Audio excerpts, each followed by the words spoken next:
Anyway, if I don't know if you can imagine a Toastmaster meeting where the only voice you can hear in the room for the whole time is your own. But it's quite a nice idea, isn't it? Maybe there should be some clubs that do that. Anyway, so I'm here today to talk about humor, and I think maybe you're going to be having a humorous contest in the next few months. And as I've just been introduced as the humorous speech champion here in the UK, I'm loving going around kind of. I love to help people with their humor, to develop humor in speeches. So that's what I'm going to talk about today.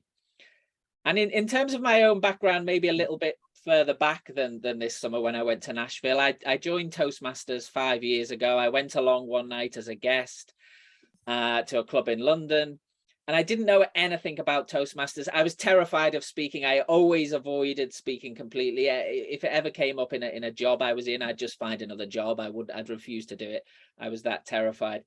And so I went to Toastmasters not to get better, just to listen to some speeches, really. And then during the break, I was asked if I'd like to give a table topic, and there's probably a few of us in the room that are in that position. And I really didn't know what it was. I thought it might be some kind. We have a chocolate bar here called a topic, and I thought, oh, that sounds like a nice treat during the break. So I agreed. And then I found out what it was, and I remember going to the bathroom and thinking, okay, I need to get out of this. I need to get out of this building now. It wasn't a nice hotel like what you're in, but I thought I need to get out of this building. And I was in the bathroom, and I remember looking up at the window and thinking, could I squeeze through there? And it turned out 10 minutes later I couldn't. So I went back into the room and I gave this table topic, and I was terrified. But the one thing I remembered was that almost as soon as I started speaking, I don't know what I said, but people in the room started to laugh, and they weren't laughing at me. They were laughing with me. And so when I sat down back in my seat afterwards, it was kind of that laughter that stayed with me and kind of really gave me some motivation to think, you know, that was, I didn't die. I'm still here. And actually there was people laughing when I'm speaking. I enjoyed that. So I went to the president at the end, and I said, I've never spoken in public until today. That was the first time I've done it with that topic. I want to join this club, and I want to come back and give my first 7-minute speech next week, because I just want to get going with this and finally get over this lifelong fear that I've had. And he said, yeah, that's great. You know what presidents are like. He offered to take me to the cash machine to pay immediately. But then he said, the only problem with next week is that we have our humorous speech contest. And then he kind of thought and said, unless you wanted to give your first speech at the humorous speech contest. Now, to me, I was terrified no matter what. Lots of people at Toastmasters these days tell me they're not ready for contests. They might wait till next year. But for me, I was going to be terrified. There was going to be nothing else I was going to think about all week anyway. It didn't matter to me whether it was a contest, whether it was a normal meeting. I was going to be terrified. So I agreed, and I started preparing a speech for this humorous contest. And anyway, I turned up on the day.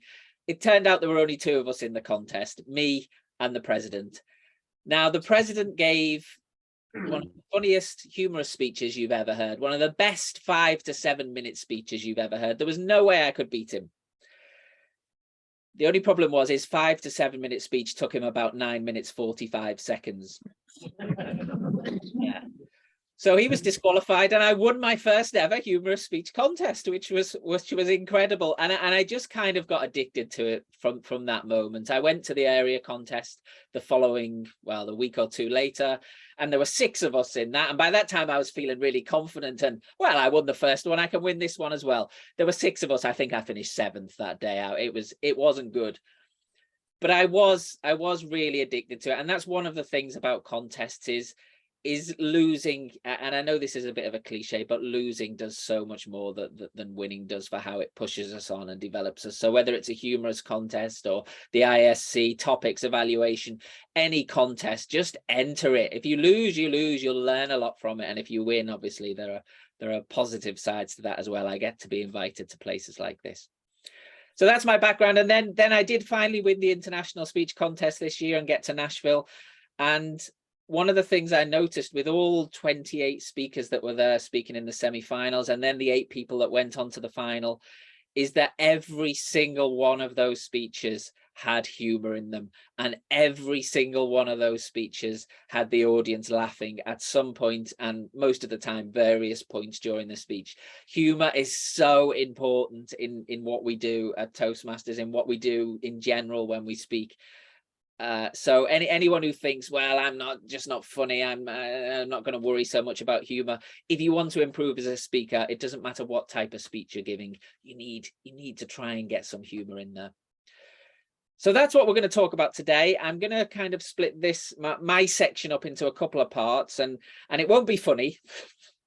But it will hopefully be helpful in helping you develop your own humorous speeches. So I'm going to speak firstly about what we can do kind of in advance of preparing a humorous speech, how we can think about the structure, how we can think about the idea and start to put those ideas together into a speech. And then once we've discussed a few of those elements, I'll talk about how we can actually insert some specific humor into a speech once we've got that structure in place. So there'll be the kind of two sections that I'll look at. And then fortunately, one of you there today has agreed to come and give us a humorous speech, which is fantastic. So at that point, you'll hopefully all be able to listen out for some of the things we've discussed and think about them and think about how they might work within your own speeches. I probably won't be able to hear the speech when the member comes up to give it, so you might all have to give the feedback on that. But hopefully the microphone will be somewhere nearby where I can hear it. So that's what we'll do, and then after that we can have some Q&A if there's still time, and if we run out of time, please feel free to get my contact details, and I'm always happy to help with any speeches. So let's start. I'll share my screen with the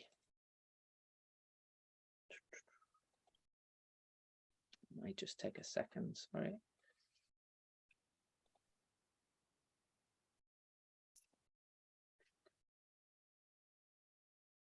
Okay, hopefully you can see that.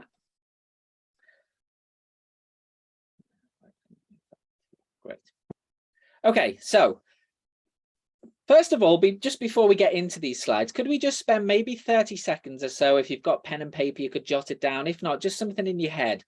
I want you to think about something a story in your life, and something that's happened to you. It might be a humorous speech you've given before, but just an idea of a story that if I asked you to come up now and tell us all a funny story, and I'm not going to, don't worry, but if I did, have a think about what story you might tell us, something in your life that you think, oh, that's a funny experience I had. I could maybe turn that into a speech. So just spend a few seconds just thinking about that. And as I say, feel free to jot it down, because this will help inform everything that we go through. You can use this as a foundation for putting these elements together.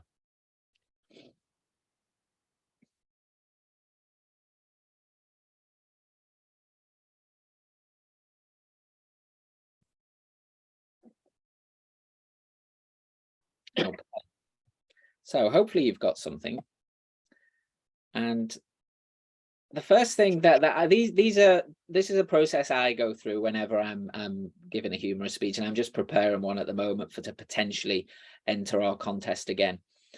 But the first thing I ask is, who am I in the speech? Now, if you think of the story that you've hopefully got in your mind or written down there, or you think of any comic movie, maybe particularly a sitcom, maybe on TV, even a stand-up comedian, they will have a character, a persona within that story, within that show, within that stand-up comedy set.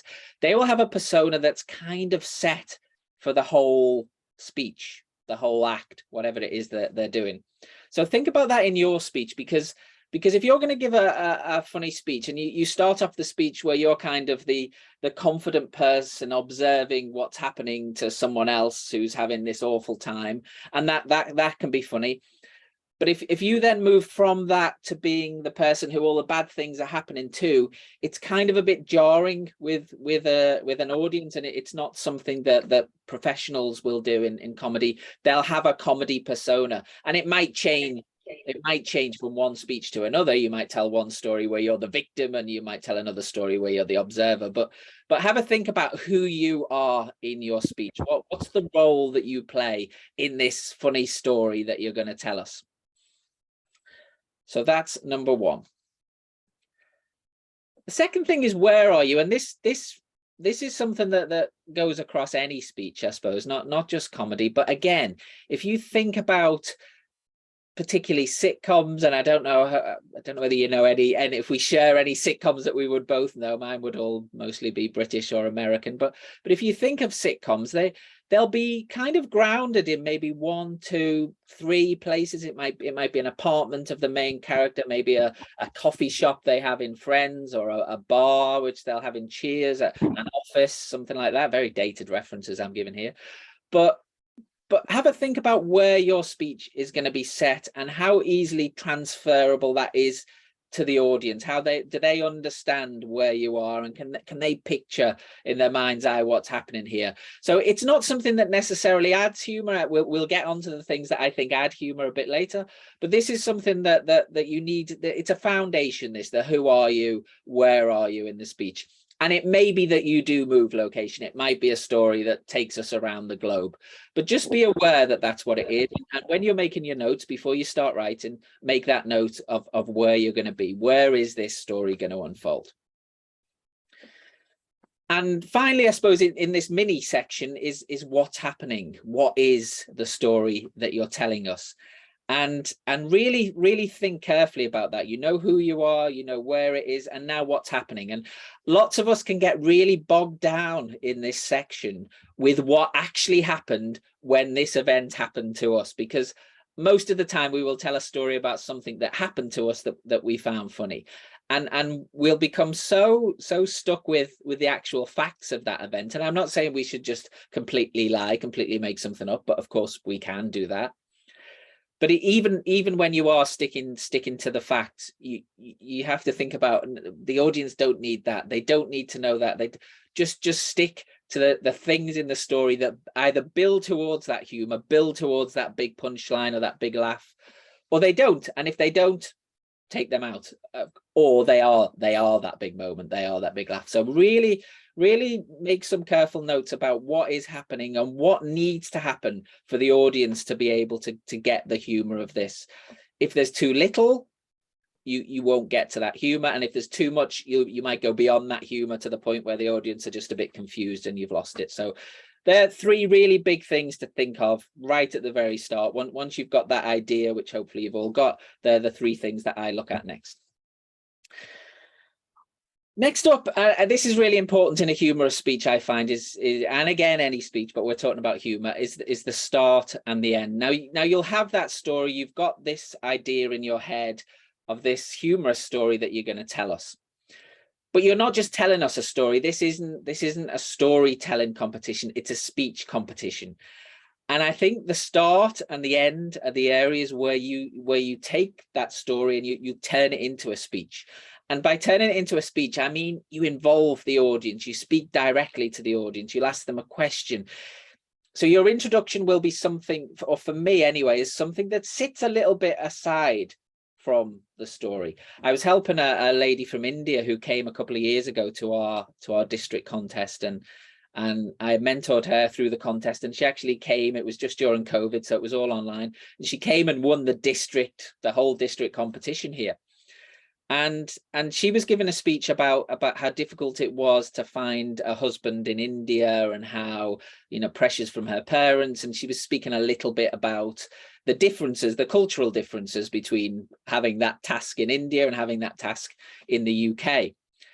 But what she did at the beginning of the speech was she just started by pretending she had her phone and she was swiping left and right on a dating app. So it was just kind of left, and it just brought the audience into that situation with her. We laughed straight away. We knew what she was doing. Some of us have done it.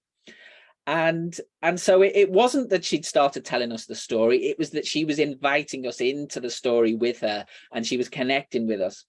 And then at the end, she told her story. It was a very funny story. She got lots of laughs. And at the end, she came back and she said, oh, hang on. Oh, I've just got a match.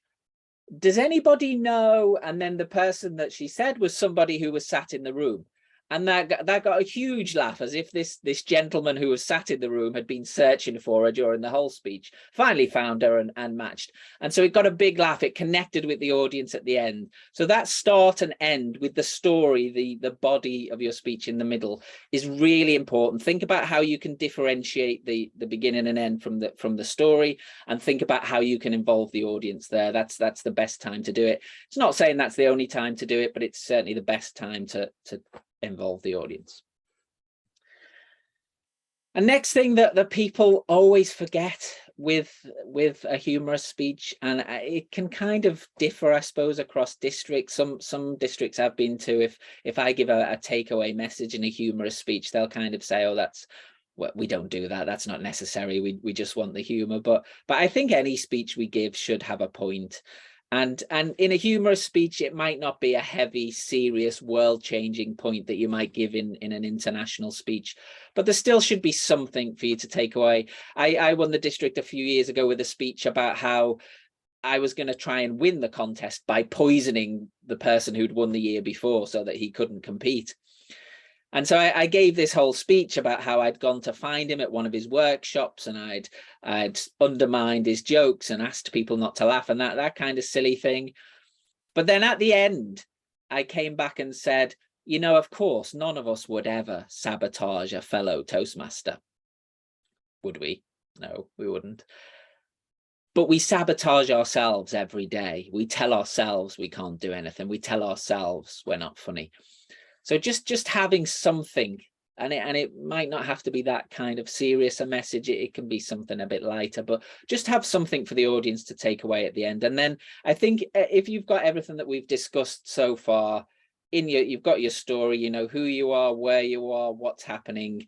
You've got your takeaway. You've got a good, effective start and end. I think you're then in a position to say, right, I'm going to dive in now and start adding some humor to this speech. So let's look at that now, to these elements that can add humor, and they're techniques really, I suppose, rather than elements. The first one is give jokes to your characters. So that's the speech I gave on where I was trying to poison another Toastmaster. I had a joke in that speech that I told, and the joke was, why did the Toastmaster cross the road? To make full use of the space. Why did he go back to the other side? Because he didn't like his new pathway. Now, see, none of you particularly laughing at that joke, and I told it within the speech as my own joke. But then as I went through the rounds of the competition, and I realized people weren't really finding that terribly funny, I remembered I had this other character, this character that I was poisoning, or that I was trying to sabotage. And there was a scene where he was on stage and I'm trying to make him not funny. And I thought, actually, if I put that joke in his mouth, so he's telling it to the audience, I think it changes the whole dynamic. I think an audience, they're ready to laugh at a character in your story far more than they're ready to laugh at you. And I don't know why that is, but that's just the psychology of an audience when you're trying to be funny. And so I put that joke into the mouth of this character on stage as he was giving his workshop. And suddenly there was just a complete change. I'll send the link out afterwards to this video, but people, it was probably the highest point of the speech in terms of laughter. So have a think about the other characters in your speech and where you can give them the funny lines, because that really does get the audience laughing more than your own. And you'll see stand-up comics do this a lot. They'll kind of talk about a character, a friend, a parent, child, and they'll put the humor, they'll bring the humor out through those characters. So think about that when you're putting your humorous speeches together. Conflict. The conflict in the speech that I've been referring to was between me and this other Toastmaster. There was conflict, and that was what created the comedy. It's a very basic thing that most of you are probably already aware of. But to create comedy, you need some conflict in your speech. And that might be conflict with another character, as it was in mine. In the speech that the Indian lady gave, there were various forms of conflict. There was a conflict with her parents. There was a conflict with who she thought would be her dream man and who wasn't her dream man.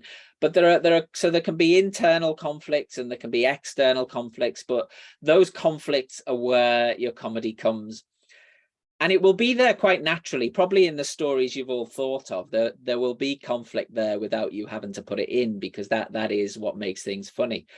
But I think just being aware of that and really playing on that when you start to put the actual speech together, really being aware this is the conflict, this is where the audience are going to find what's happening most funny. So this is where I'm really going to put most effort into making it the most funny part of the speech. So really, if you've got a speech that doesn't seem to have any conflict, see where you can add some. Conversational. This is a tough one at Toastmasters. So we have someone here now, a grammarian, who I'm sure is doing a fantastic job picking me up on all the I's that I say and repeated words and filler words and all these things. And we were very serious about it at Toastmasters. Now, for me, sometimes at my club, a new member will come along, somebody will join and they'll get up and they'll give their first speech, and every so other word will be a filler word. And we've all seen people who struggle with that, and we all accept, I think, that those people need to work on that. But I think at Toastmasters, we kind of go a bit too far in that we get to the point where we take so much of that conversational, being able to just make mistakes and think as we go. We take so much out of it that we can end up often just sounding very dry, very over-rehearsed, very, like it's the 100th time we've given this speech. People can almost see the 99 times that you did it in front of the mirror in your bathroom. And so whilst in a contest, I wouldn't advise using filler words, because there will be judges there who are ready to, mark you down on that. Just think about ways you can make your speech more conversational, whether that's having a little interaction with the audience or just not rehearsing a speech word for word. Or if you have, because I do, but I'll rehearse it word for word, and then I'll try and be aware to not necessarily deliver it that way as I speak. So it's there almost as a backup to help me, but then I will try and be more conversational too. And I know after I'd won the Humorous contest a couple of years ago, the first time, I went to try stand-up comedy, and I went along and I gave what was basically a Toastmaster speech, and it got zero laughter, and I mean, people seemed reasonably interested, but they didn't laugh. And one of the first things I learned when I started doing, when I started trying to develop the comedy, the stand-up comedy, was things like filler words and those kind of, looking away, looking up, all the things that we say don't do at Toastmasters. They're things you kind of have to put back in stand-up comedy, because the audience need to feel like it's the first time you've told this joke. They need to feel like you're sharing this story with them. If any of you have been to see stand-up comedians, the good ones, you won't sit there thinking, oh, this is the 50th time they've done this. You'll feel like you're in the moment with them. And it's by being more conversational that you can do that. So be careful. I'm not saying you should put filler words in deliberately for Toastmaster speeches. But firstly, don't beat yourself up too much when you do use them. And secondly, maybe avoid filler words, but just think about how you can make this more conversational. The conversation will connect, and the connection is what will be so noticeable to judges, far and above somebody who just stands and recites something they've learned without any real connection in the room. So hopefully you're jotting these things down against the idea that you've got, and think about these when you come to write it. And as I said, we do have a humorous speech coming up in a short while. Don't judge that on all these elements, but hopefully we'll find one or two of them in there, and maybe some of the things that we can give feedback on that could be improved. But yeah, I don't want to put too much pressure on a humorous speech that hadn't even seen this workshop before. Okay. Self-deprecation. when you come onto stage and you take the microphone or you take the applause from the audience, you're the person up there with the power. You're in charge. It's your stage. You can say what you want. You can do what, not Toastmasters, but, you know, in general, you're in charge of that stage area. And when people have power in life, as an audience, we're not so willing to laugh with them because, you know, look at them up there showing off. So what can we do to bring ourselves back down to the level of the audience, or lower ourselves below the level of the audience? And it's self-deprecation. And you'll see examples of this all the time in stand-up comedy and in TV shows, and hopefully in your speeches. And it's when you make a joke that makes fun of yourself, that makes yourself look silly, makes yourself look like, you know, you can't get anything right. Audiences love that, because not only does it kind of take away that power hierarchy and put you back on the same level as the audience, but it also gives you all something that gives an audience all something that they know they can laugh at. If I'm making a joke about somebody else in the room there at the moment, then, you know, you'll all be thinking, oh, is that person okay with this joke? Can we laugh? Is this okay? I'm not sure. But if I'm making a joke about myself, then, you know, 9 times out of 10, you're going to feel comfortable and safe to laugh, and you'll laugh.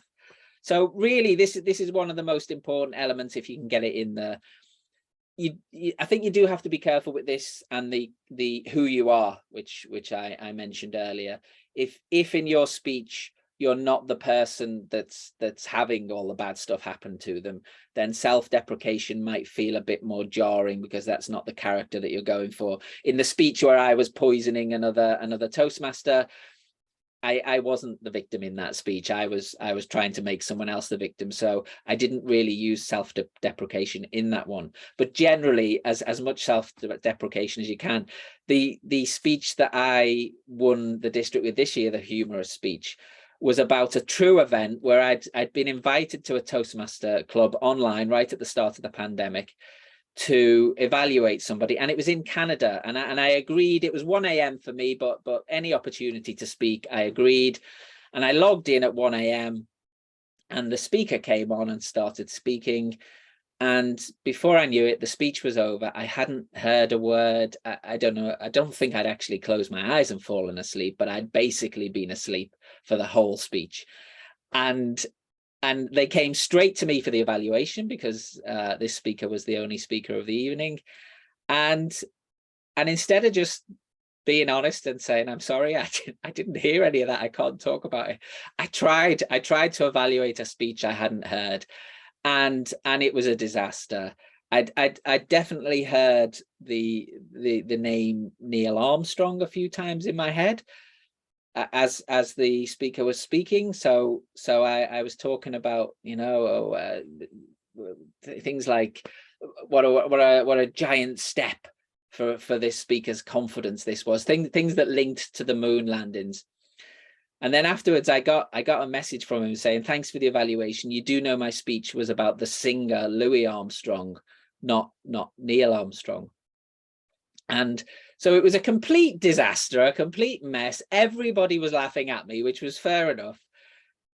But I turned that into my humorous speech, and I told that story this year in the humorous speech contest, and I won. And I think I won because people just felt like, okay, this person's telling us this story where he makes a complete mess of something that sounds like a nightmare, but he's laughing, so we can laugh. And everybody laughed, and I won. So anyway, I can't over stress the importance of self-deprecation when it comes to giving your humorous speeches. Callbacks. No matter what you've written beforehand, a callback is something that I suppose works better in table topics where you're giving an off-the-cuff speech. But a callback is something that maybe you've heard during the meeting, maybe another speaker has spoken about, or the Toastmaster, or just something that happened as you were all getting together. And one thing with contests is, hopefully you're all aware of this rule, but you can't call back to another person's speech that they've just given. That's not something that's allowed. You would be disqualified for that. But there's nothing to stop you calling back to something the Toastmasters said, or something funny that everybody has observed whilst the meeting's been going on, or maybe something that happened the previous week at the meeting, something that's happening in the country that you all know about. And anything like that would be a callback. And they're really important because, firstly, when we have a prepared speech, if you think about prepared speeches versus table topics at Toastmasters, in my experience, you will see far more laughter from the audience during a table topic than you will during a humorous speech. And that's, again, it's to do with the psychology of an audience, which I can't explain. But if they feel that what's happening is happening in front of them now, that you're thinking of this comedy, this humor on the spot, then they'll laugh. If they think it's something that's been done in the bathroom mirror 99 times, not so ready to laugh.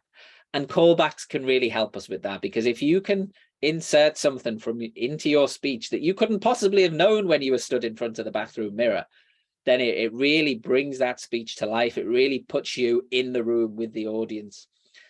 So be careful with contests, but certainly away from contests, and even with contests, there are always ways to make callbacks to things in the room, and do that. Just be a little bit careful that you know, if you call them back to something as a club, you'll have a culture, you'll have a group, I assume that is quite close, but you'll also have people every week that maybe come in as guests and aren't aware of what happens in the group. So I suppose when you're using callbacks, just be a little bit careful that you're not calling back to something that a few people in the room won't have a clue what you're talking about. And that's why it's best for it to be something that has actually happened on the day. But put that on your list, very important, callbacks.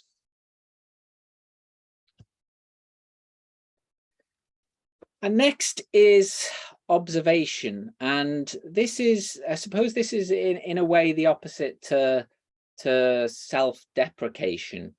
And it's a very common form of stand-up comedy, call it observational comedy, where you'll just look at what's going on in the world around you, and you'll make an observation on that, and it will be an observation that everybody in the audience will agree with, and hopefully it's one that everybody in the audience, firstly, something that maybe people think that they're the only ones that do it, but you realize that no, we all do that silly thing.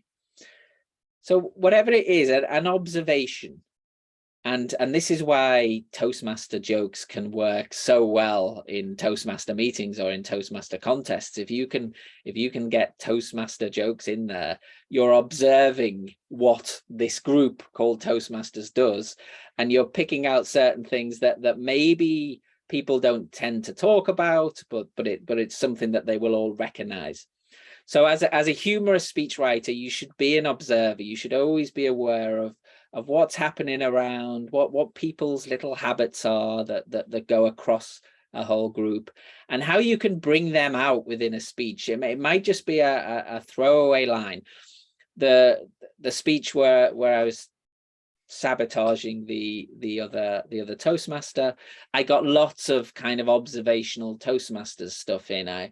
I spoke about how I went along to the workshop to sabotage him, and I wasn't expecting many people to be there, but then I saw that there were free drinks and sandwiches, so obviously there were plenty of Toastmasters there, because that's the only reason Toastmasters turn up for workshops. That kind of thing. Hopefully I delivered it with a bit more humor that day.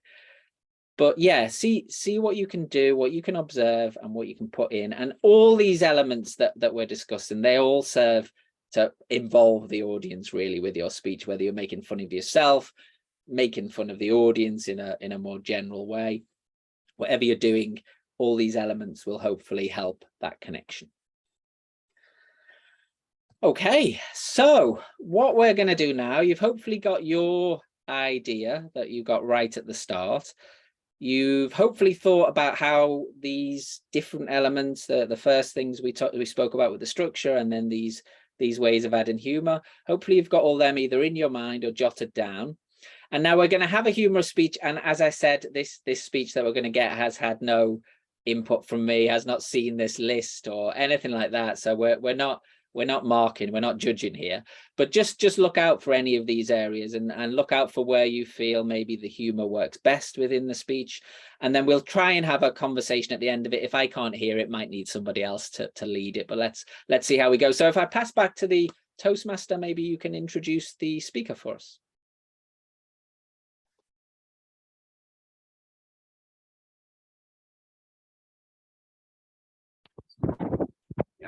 Check.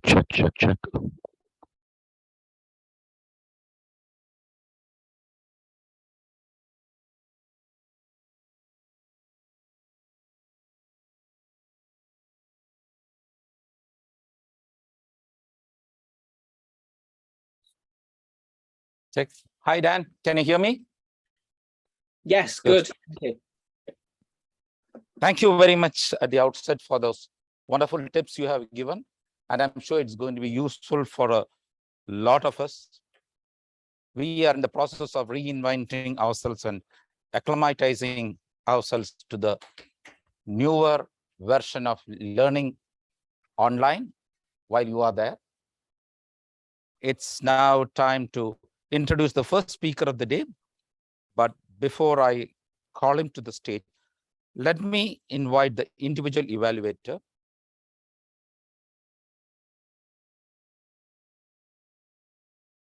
The individual evaluator is an IT professional inventing himself to be a better human being, better father, better husband, and better communicator. Make a point to play some sports or walk at least 5 kilometers 5 times a week. Thinking of that makes me breathless. How can he ever do that? And he advises others also the same. I think I should not call this individual evaluator out here. But with a round of applause, let me welcome Toastmaster Owen Krasta to give the objectives of the evaluation.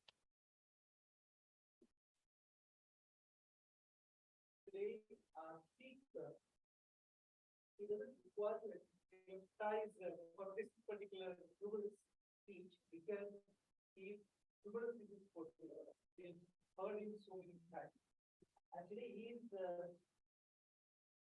speaking on level 3, speech 1, the pathway program under engaging humor. The purpose statement of the speech. The purpose of this project is for the member to determine their style of humor and apply it to a speech that centers around the central message. I wish all the best to my speaker. Thank you, Owen. Before introducing the speaker, let me tell you my experience at Humorous Speaking. When I participated once, my son told me, "Who told you are a joker? You are not a joker, you are a joke." He said that. And just as Dan mentioned, at my first appearance on the stage in Manama Toastmasters for Humorous Speech Competition, I came second. And that was because there were only 2 speakers that day. And it's a fact. Now to come to the speaker today. He's an amazing guy, a past president of WMC Toastmasters. He came in a serious role to our club, acclimatized himself to the new way, reinvented himself, and has established himself as the humor king, or one of the humor kings of WMC Toastmasters. He never took life seriously. Wow, that's amazing. He did not waste a lot of time in planning the future, never repented on the past, and he believes in living each day as it comes. With a round of applause, let me welcome Toastmaster Yashodan Abhayankar with his speech title, Engaging Humor. Pathways, which project is it? Level 3, project 1. The title is 0. Title is 0. Okay, right. The engaging humor. My vision is bad. Thank you for clarifying. Okay, my eyesight is bad. Huh? Thank you.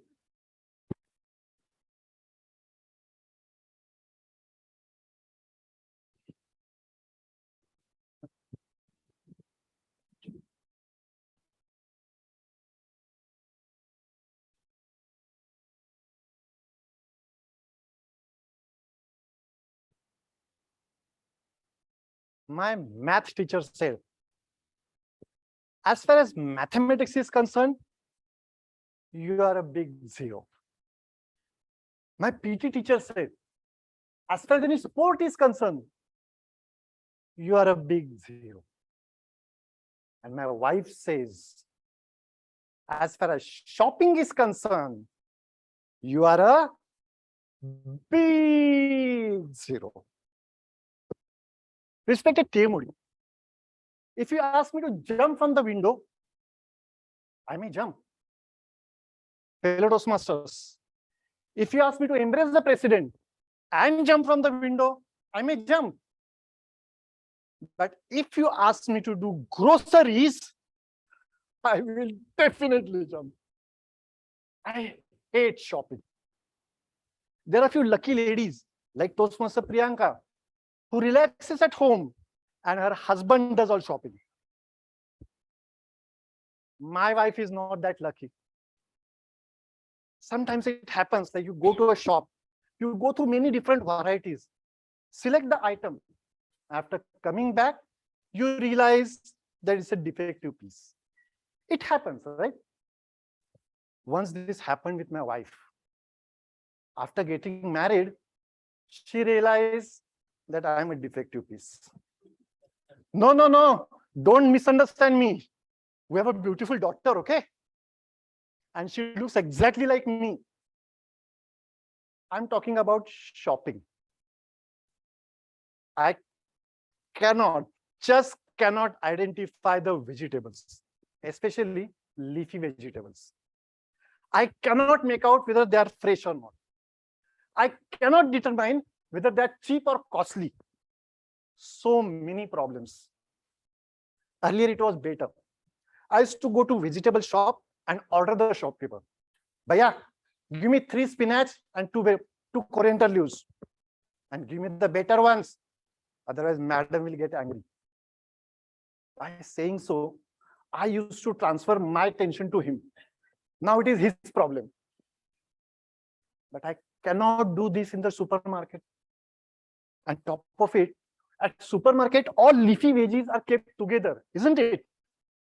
Once I picked up parsley instead of coriander leaves and some weird leaves instead of spinach. And then my wife said, as far as shopping is concerned, you are a big zero. We went to our friend's house for potluck dinner. My wife prepared yummy pasta. We were already late and she asked me to buy cheese from cold store. I rushed to the shop, grabbed the cheese, and we went to friend's house. She opened the bag in front of everyone and found butter instead of cheese. And then everyone said, as far as shopping is concerned, you are a big zero. Now, whenever my wife asks me to bring cheese, she says, bring that box of cheese on which the word cheese is written. Defective piece. She used to call me in the office and give me the list of items to bring. During Diwali, she asked me to bring 2 candles. I brought 2 sandals. She asked me to bring coffee. I brought toffee. She asked me to bring coconut milk. I brought coconut and milk. Finally, she stopped calling me and started sending WhatsApp. I got a message. Milk powder, kitchen paper roll. I went to milk powder section. There were hundreds of brands and thousands of sizes. If I buy half kg, she will say, I only half kg. If I buy 2 kg, she will say, what will I do with this? If I buy anchor, she will say, did you not see Nido? Total confusion. So you know what I did? I did not buy it. I went to paper roll section. Again, many different brands. I said to myself, come on. After all, paper is paper. Brand won't make any difference.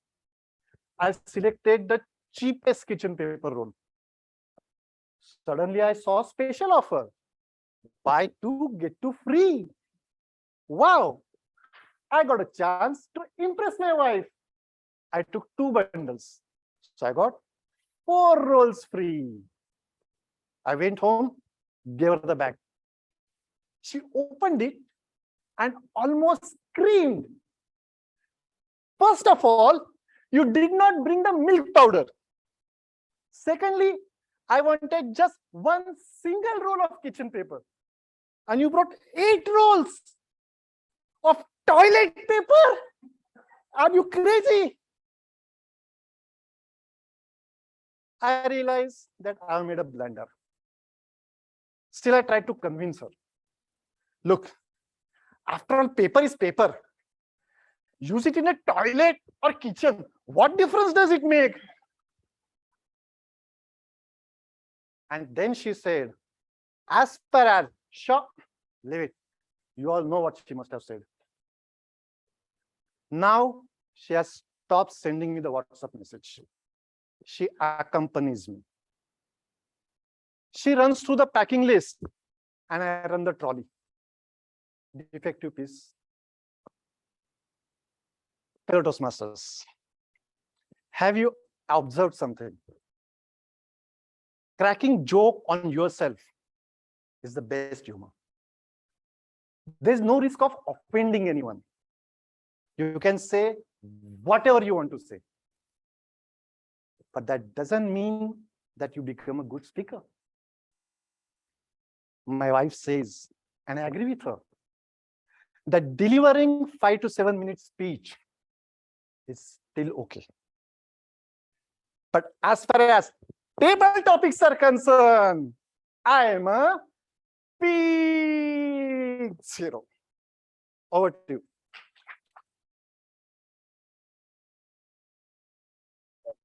Okay.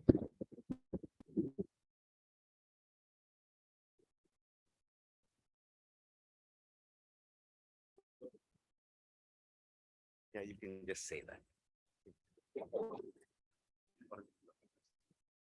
Thank you, Yash. Wonderful speech from the big 0, who is the hero in WMC Toastmasters. You're not a 0.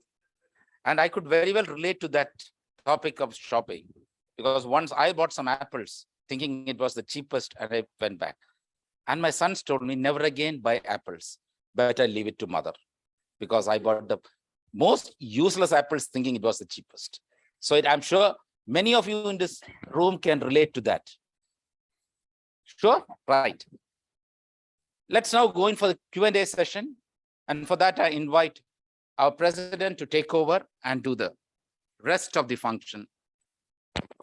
Thank you, Dr. Babu. And I'm sure Dan had a small session left before the Q&A. So I'd probably give it to Dan. Dan? Thank Over you. to you, sir. Yeah, thank you. I was just gonna talk a little bit about that speech in relation to what we've spoken about, if that's okay.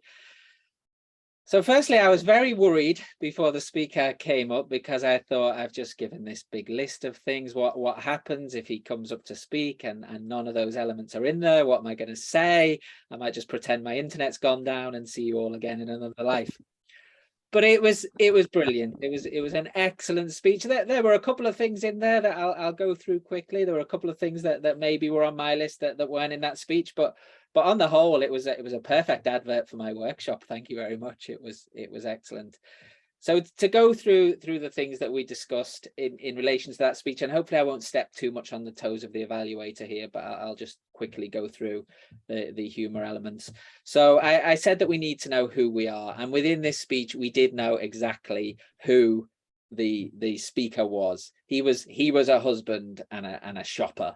And that was very clear. We weren't in any doubt. He didn't suddenly become a brother or a friend at any point. He was a husband and a shopper, and that was consistent throughout. So that was great.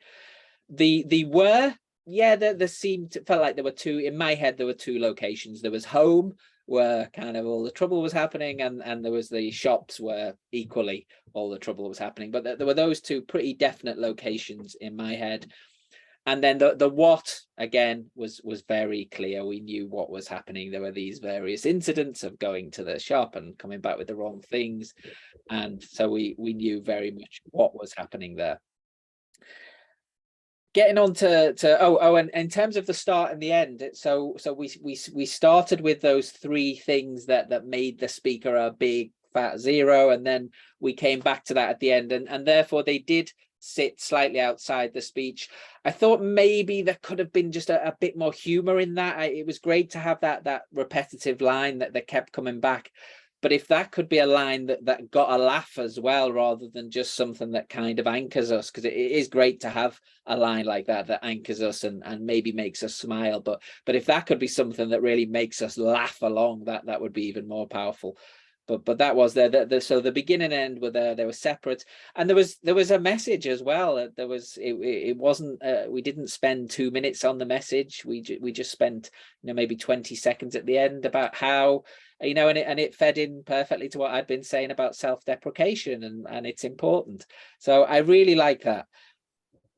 Looking just quickly again at some of the other elements. So the conflict was definitely there. There was the conflict with his wife throughout. The observation was there because we're all shoppers. We all make mistakes. We all have been in those situations where we've come back with the wrong thing. So it was quite observational in that way. The self-deprecation was obvious. We've already spoken about that. The character, in terms of putting some funny lines into a character in the speech's voice, then we definitely got that with the wife. The wife had lots of funny lines to deliver, and her character was very set as well, and she didn't change halfway through. So I loved how we in that speech we got lots of the funny lines from the wife. Callbacks, not so much, and I think there were one or two opportunities. I think particularly when we got to the message about self-deprecation, there could have been a callback to what I'd said maybe somehow or other, and it would have just been something that made it feel more like the speaker was thinking as we went along, so that they could have gone in and maybe just a little bit more conversational. I'm not sure how, but maybe something at the start with how many of you enjoy shopping, and then if someone puts their hand up, you could kind of say, really, are you insane, or something like that, where you just have a real interaction with someone in the audience and bring out that more conversational, natural side of things. But yeah, in terms of that speech, I thought it was such a great example of what we've been talking about. So thank you so much. And I don't know whether anyone else has anything they want to say about that speech, or if not, we can go into the Q&A now. But yes, I'll leave you to decide at that end. Thank you, Dan. Thank you so much for that. I guess that's a pretty good evaluation. So the evaluator is now on the spot, probably trying to say, what am I going to say? All right. Does anybody have any comments on Yash's speech? Any observations that you would like to add to Dan, or we delve into the Q&A? And you will talk to whom? Or about your example. All right. That was a good one. Does anybody have any questions for Dan? Sure, sir. Thank you. Hi, Dan. Can you hear me? Hello. Yes. Yeah, Abdul here.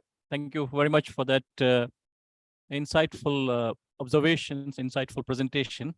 I have a simple question. Much of your workshop or other presentation taught us how we can create humor in our humorous speech.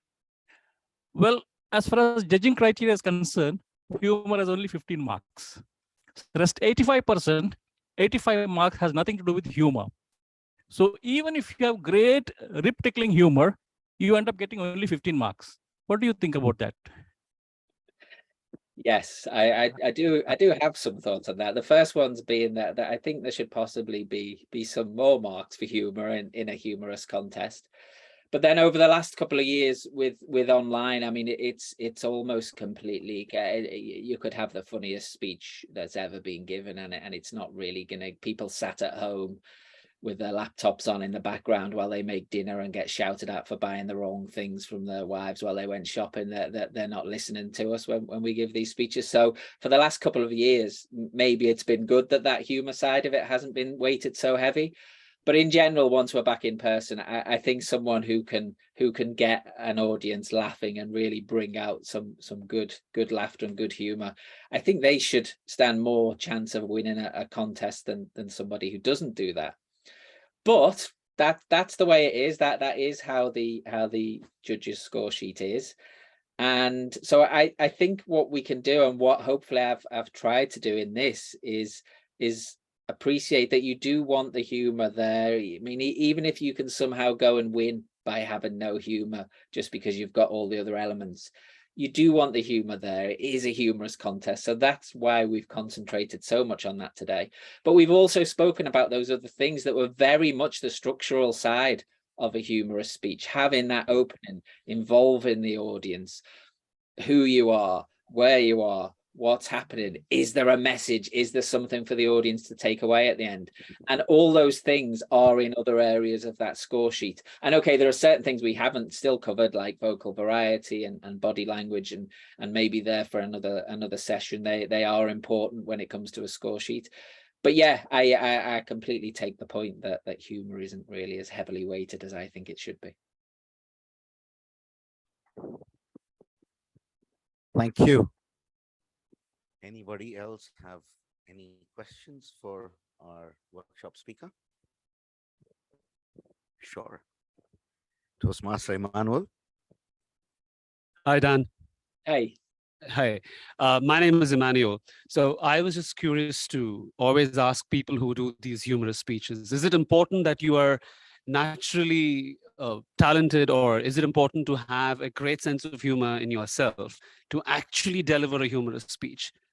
Is that something that comes naturally in you, or do you actually set to prepare to go in front of people and actually entertain your audiences? Thank you. Yeah, another good question. It's I don't. It's tricky whether it's something that comes naturally with me. I think when I'm with people, and for my whole life, when I'm with family or friends, or you know, I'll kind of maybe be the joker, maybe be trying to get laughs out of people. But I certainly was never ever a natural comedian, a natural humor person on stage, because I never went on stage. I was too terrified of it. So I think over the last few years, developing it to the point where I'm doing stand-up comedy and winning humorous contests, I think it's probably important that I did have that inside me. But there's nothing that can match the getting the experience, figuring out kind of some of this theory around how you can be funnier, and people who say they're not funny can definitely learn to be much funnier than they are. And with stand-up comedy, that is more difficult, because it is about getting that constant laughter all the time. And I think you do need to at least come across as a funny person. But in a humorous speech, it's not necessarily true. People tell me they're not funny, and you know, there's just nothing funny about them, and I say, well, tell us a story about that then, because that'll be really funny. The thing with humorous speeches is you don't have to be funny. You just have to have had something funny that's happened to you in a way, and if you can tell that story well, it's not necessarily you that's being funny. You're just recounting these series of events that are very funny. So yeah, I think it is good if you've got a little bit of that inside you, a little bit of natural humor inside you before you start, but it's definitely not an insurmountable thing. Just work at it. And comedians and people who take these contests seriously, they don't just get up one day, give the speech for the first time and say, great, that's it, I'm a district champion, or I'm a professional comedian. They do it over and over and over again, and they'll tweak punchlines so to the point where just one tiny different inference in the way you say a word can make a joke funny or not. So even people that are naturally funny have to work very hard at it.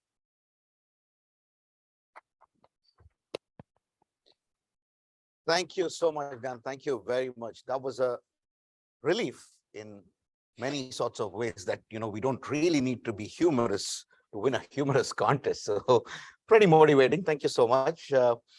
And with that, I would say that I would also like to thank you on the time that you spent with all of us, giving us those pearls of wisdom, breaking a whole speech and, putting, I would say, like a parts of speech and giving us those elements where we can build up something fantastic. So thank you for your time, and thank you for all the coordination that you've been doing for all the while. And as a small token of appreciation from WMC Club, 3, 2, 1, a certificate of appreciation presented to Daniel Macgill for conducting a humorous workshop at the 447th meeting of WMC Toastmasters Club. And there was one particular thing that I wanted to tell all the Toastmasters. He said, if you give me 1 more week's time, I would have probably stood here and given that presentation. So thank you so much, Dan. Thank you very much for entertaining us and engaging us. Thank you. Pleasure to be here. And yeah, I definitely would love to come and visit in person sometime. I've been checking out the hotel pool. It looks very nice. So I'm going to come. Excellent.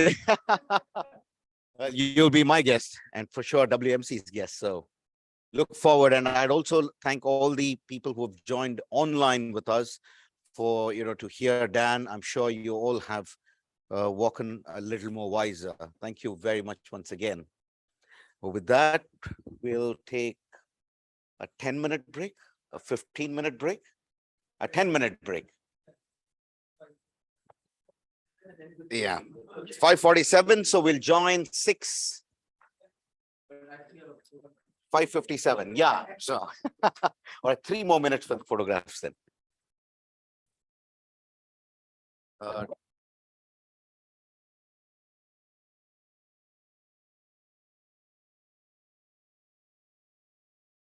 Can we take a standing photograph on the other side with Dan rather than a customary photograph on this side?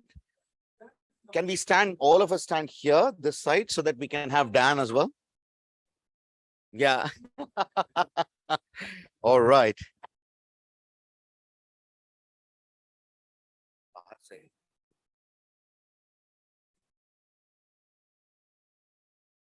Hi.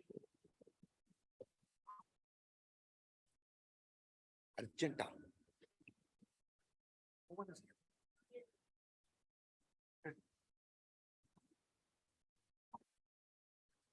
Yeah.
I don't know how much of the chaos you can stand, but they're all in front of you, yeah?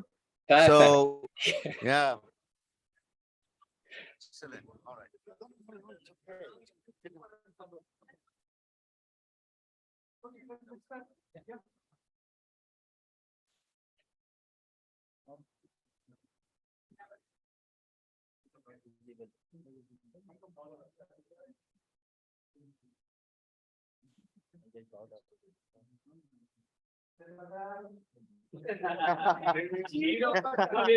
Yeah, I will say butter.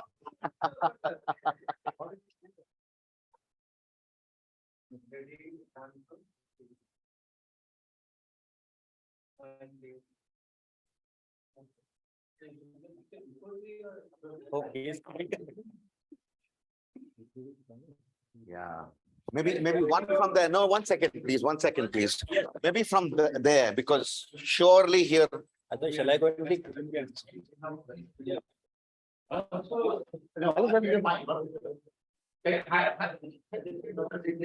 Oh, he has some advanced food.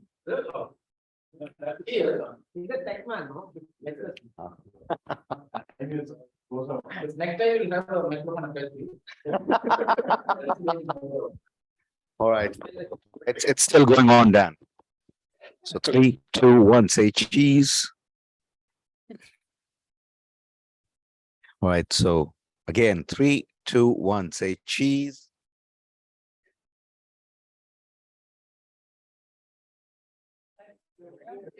Thank you. Thank you very much. Thank you. Yeah, so you can't see us, but we've had a successful photograph session. Thank you, Dan. Thank you for joining us. And likewise, everybody who joined us online. It was such a pleasure. Thank you. Thank you. Yeah, I'm leaving.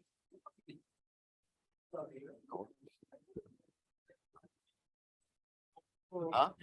So Dan, we're going on a break. All right. And I mean, would you want to, I mean, you're free to stick around, for the rest of the session, or if you have something else, you can go ahead. It's up to you, really. How do you want to do it from here? Could someone take me out to see the pool? Is that possible? Okay, it's a bit noisy, so I can't hear you now. Yeah, what were you saying? I said, could someone take me out to see the pool? I couldn't make that out. Don't worry. Okay. Don't worry. Silly. Okay. Silly. Yeah. No, I'm joking. Yeah, I'll hang around. I'll turn my camera off for a while and come back on when you get back going. But yeah, I'm working, so I'll stay logged in. All right. All right. Thank you so much once again. Thank you so much. And I'll touch with. Dan, I'm Dr. Babu, the founding president of this club. Thank you very much. I could relate a lot to what you were saying, because even I was not supposed to be a humorous speaker, but I won prizes at the division level here. Oh, brilliant. Years back. Yeah, years back. Pretty good. Yeah. And even at the district I've gone, but I love the way you presented it. Thank you for being so open. Thank you for taking your time to come here. I'm a medical doctor working here with respiratory medicine and family practice. Okay. I look forward to hosting you when you come over here. I'd love to. Great. Yeah. Thank you. Thank you. And Thank you. anyone who comes to London as well, let me know. Sure. And thank you to all the other people who have joined in also from WMC Toastmasters. I can see a couple of names, Milana, Harsh, somebody else, whoever it is. Bye for now. Take care. Thank you. Thank you.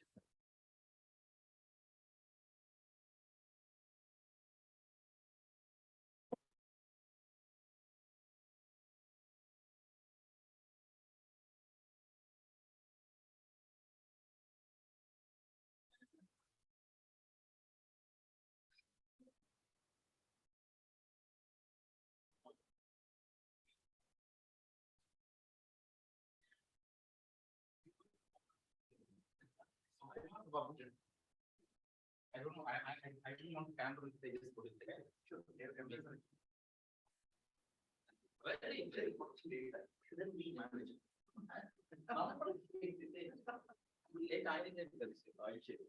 Thank you, sir. Thank you very much.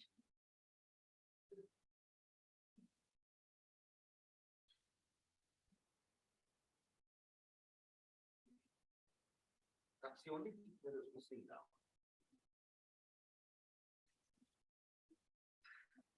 Hi, how are you? Good, sir. Thank you very much. I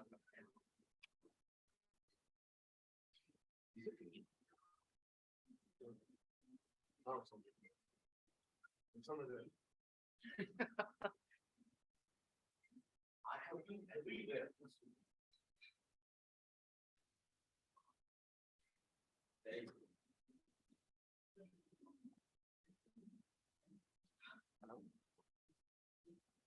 भाई volume 2 में है ना, AC बहुत ज्यादा cold है, थोड़ा कम करिए please. Volume 2 सुना क्या? वो डाउन किया, उसमें से नहीं होता है, वो कंट्रोल रूम से करने का चाहिए। एसी का पंपर रूम है ना ऊपर, मुझे कुछ करने का है, ठीक है? Okay?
Have you got you for what, the show time? No. No, no, I would say.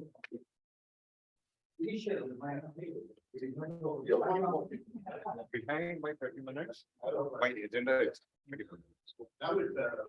6:45. Yeah, easily. 15. At least, yeah, easily 7. Easily 7. 100%. Yeah. I think after so much I may leave. That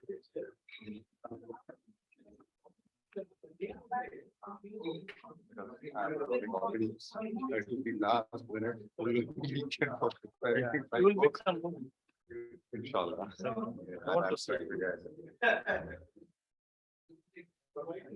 mean- People who are nervous, they speak very fast. Yeah, I'm one of my. Confident. You don't speak that loud. Confident. They will speak the very loud. It's very angry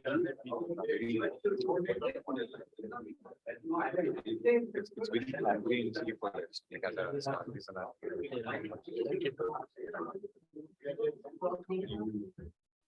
One more. No, that's not part of it anyway. Get out of your comfort zone, get going. And Suresh was the one who designed that. Yeah, my memory is good. I've not forgotten it after 5 minutes in the break. That was when I came to know what the theme was. So with a round of applause, let me welcome Dr. Thuraiya Juma to give the objectives of the speech.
See, thank you. Like a perfect mathematician, she has said all the objectives so well.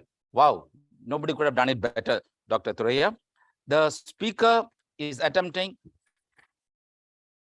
level 2, project 2 of the pathways, leadership development. The title of the speech is Likes. He wants himself to be introduced as a small town boy who is trying to make a big difference in the corporate world. But he's a giant when it comes to quizzing. I know the knowledge this guy carries in his head. I have watched in amazement at the way he performs in quiz competition and wins top accolades. He may be a small town boy, but his knowledge is as wide as the big world. A wonderful family. He has a wonderful family with a wife and a little child who is also smart, very smart. With a round of applause, let me welcome Toastmaster Kiran once again for a speech titled Likes. Correct? Yes. And for technology, I leave it to Sukumar to take over. The STC effect. Okay.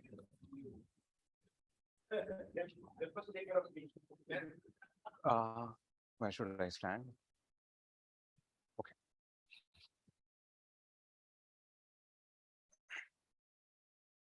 Oh my God. It's really difficult to deliver a speech after a humorous workshop and a great humorous speech. Thank you, Toastmaster of the Day, for such a wonderful introduction. A warm good evening to fellow Toastmasters and the esteemed guests. Leaders are made or born. can I know with the raise of hands, how many of you think that leaders are born? A raise of hands. 1, 2, 3. Okay, 3. Only. Can I raise both hands? Yeah, sometimes born and sometimes. Cool, cool. How many of you think that leaders are made? Can I have a raise of hands? Okay, majority. Nice, nice. And you, doctor, you're saying that it's like born as well as sometimes born and sometimes raised, right? Thank you. Let me quickly take you through my leadership journey so far. All throughout my school days, I was a first bencher. Not because of my interest, because I was the shortest person in all classes till 12th. Whatever height I have achieved so far, it's after 12th standard. During these days, especially when I was in 6th standard, I became favorite of my Hindi teacher because of decent marks during the midterm exams, as well as a silent person sitting in the first bench. One of the classes, she had to complete some urgent work and assign me as a monitor, the class monitor. Like anyone, I'm like, this is an awesome opportunity so that you can highlight certain people that, especially those you don't dislike, even if they do a small mistake. However, I didn't enjoy it. Why? If I look back, the reason is one of the most silliest. I was afraid that if I write their name, I'll make some spelling mistakes. Oh, is that a facepalm moment? This was not only the one leadership and opportunity thrown at me during my student life. When I was in my final year of engineering, my friend circle approached me to become the as a candidate for the class representative elections. As you all will agree with me that by the time you are in final year, you will have a friend circle, and these friend circle will have a healthy rivalry as well. I've been chosen by my friend circle, not because of I being a very charismatic leader, but rather I had a very neutral sort of image in the classroom. Over there, again, even this was a great opportunity to become or prove your leadership skill as a person. Second facepalm moment in my life, rather in my student life, I rejected it. Why? Because I don't want to become disliked by certain set of people if I take up that role. Fast forward into the corporate world. Kiran, you're not here to gain likes as like in Facebook likes, said my first boss. My first boss in Unilever, he was a senior guy. I joined as executive assistant to a sales director for Kuwait, Qatar, and Bahrain. He observed my style that I get things done through the relationship or not creating issues with the people. Does this style of doing things done help? I would say yes and no. Why? Yes, if the situation is kind of conducive, and if you think that the environment is conducive, it should not have much problem. However, if the environment is hostile and the company needs a quick turnaround, quick results from you, you will be in a bad shape. It's not the right kind of style. I had the exactly same issue or a same environment when I took up my recent role in my company. I went into a bad phase after this particular role. What I did, as a leader, you need to be acclimatized to acknowledge or to take up any role thrown at you. But with the help of all my support people, right from my family, to the boss, they are good company with a good HR values, and the friend circle. Even the friend circle, when I talk about, there are people in this room also help me to get over this particular tough situation. With that, did I transition to become a leader who can take up any role thrown at me, or like whether I'll be getting acclimatized to any situation thrown at me? Definitely a no, a big no. But however, what I realized is that it is of foremost importance that like the task which has been given to you need to be completed. That's the primary thing, and that's the reason why you are being paid. Then how did I overcome it with my weakness? I have like focused more on certain elements, like the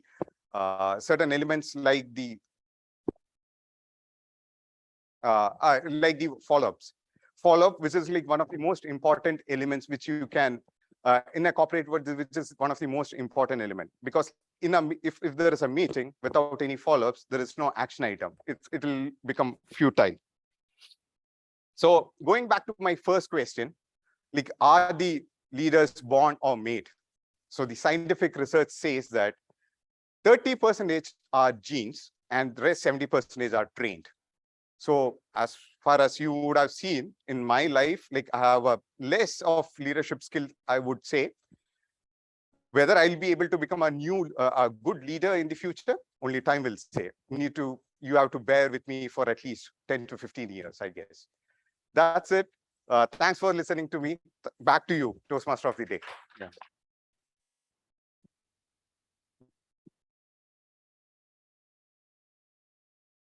Oops, I'm sorry.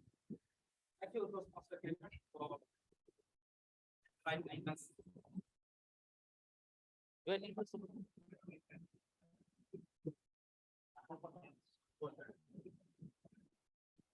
Your yoga things will not work here. Sorry.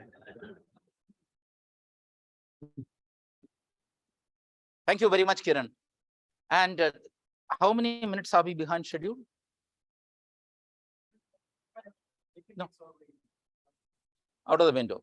No, I just want to have 5 minutes, just exactly 5 minutes before we go into the business session, which comes next on the agenda. That's since the theme is reinvent yourself. You see, we all acclimate ourselves during the COVID period and came up with so many innovations. The way humanity bounced back is amazing. COVID is not yet over. We are still faced with viral infections that are going to take us by storm soon. That's what the medical research states. But we're going to get used to it and we will come back. All of us have reinvented ourselves in some way or other over the years that we have lived in this world. I would like 3 comments from any 3 volunteers, a minute each, on how you have reinvented yourself and acclimatized yourself to the new norm. Any 3 volunteers? Ponnambalam? Yes. Ponnambalam is another person who has reinvented himself in a magnificent way, in the sense that he empowers young minds. He is the Gavel Club counselor for years together. His passion in molding minds is simply fantastic. I've admired him. It's easy to run a Toastmasters club, but it's not easy to run a Gavel Club. And Ponnambalam has proved that. But I should not forget Leena, his better half who supports him. She was supposed to be here today. Ponnambalam, okay, over to you. Sure, you can come wherever you want. The whole room is yours. You don't get this. You can actually next to it. It's okay. No, that's okay. See, one of the reason I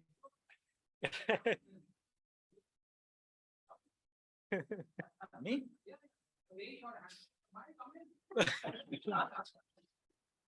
One of the reason I choose to come here is reinventing myself, because in my life, all my life, I always strive to stay behind and never come forward. So this is one of my reinventing myself to use the opportunity to come forward. Another thing is, when I saw the theme itself, and I sent a message to Toastmaster Sukumar and I deleted because I wanted to speak today about it.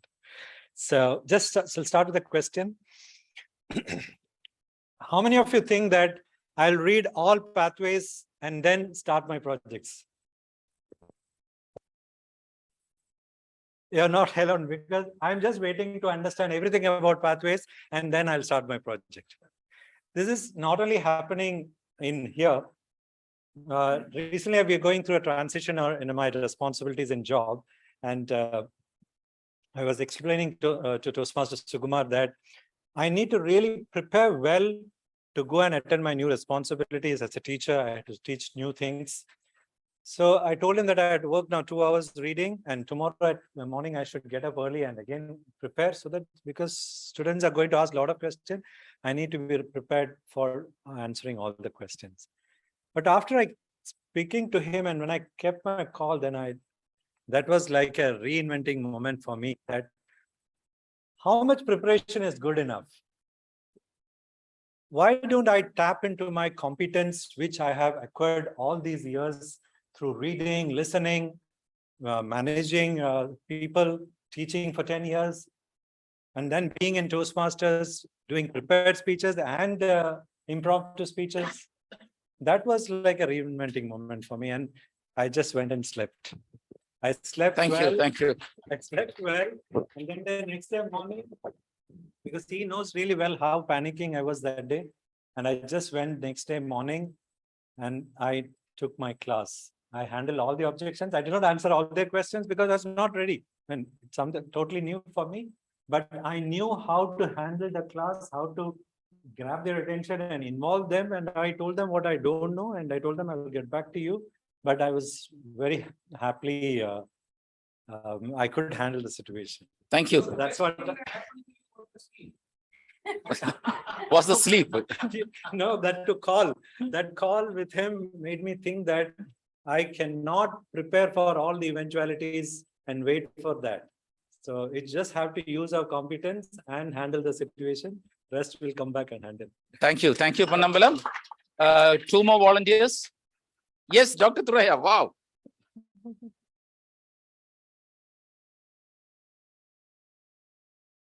Suresh, she's with me now.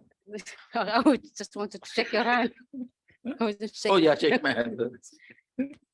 So how I reinvented myself, I will say at the beginning of COVID-19 and being home and the shift to online, I was most everyone. I didn't like it, and it was really a nightmare.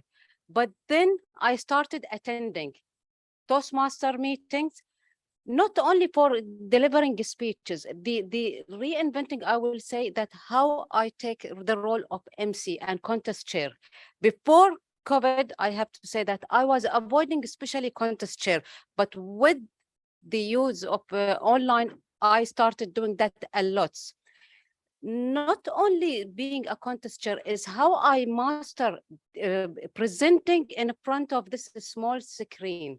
So by the end, every time, so I didn't leave any opportunity when they asked me, do you want to present? Not a speech only. A speech, it was really a challenge for me, but to be a presenter, that I think I really managed it. I will say I'm proud of myself. So this is one thing related to Toastmaster, being just jump in and take that stage online and how to deal with the small screen, because it helped me also with my students. The second things, COVID-19 was a great opportunity for us to explore Toastmaster all over the places, because we could just log in and meet our friends fellow Toastmaster from all over the place, see their experience and share our experience with them. Third, it was a great opportunity for me to develop myself professionally by attending programs which I was not able to do because they don't come here. So it was online. So I developed myself in how to teach online, how to improve, for example, about quality assurance. So all these workshops which was available, some of them, of course, was free and others was paid. So this is what I would say. It was really a great Thank you, Dr. Thuraiya. The third person, no, you don't go away, you'll be here. Not you. For him, if you start, it'll go till dinner. But still, I will get 1 minute from him. The third person, yes. I would love to hear. He doesn't need. Yeah. No, this is for the. He doesn't need. This is not for. This is for Dan. Yeah, that's why. Okay. Well, I'm not talking about my own personal story. I just would like to throw some clarity on what exactly is reinventing. There are two types of reinvention, one internal, one external. Internal reinvention is letting go of your belief system or principles or values which you think does not serve you any longer, and adopting new belief system, new values, and new principles.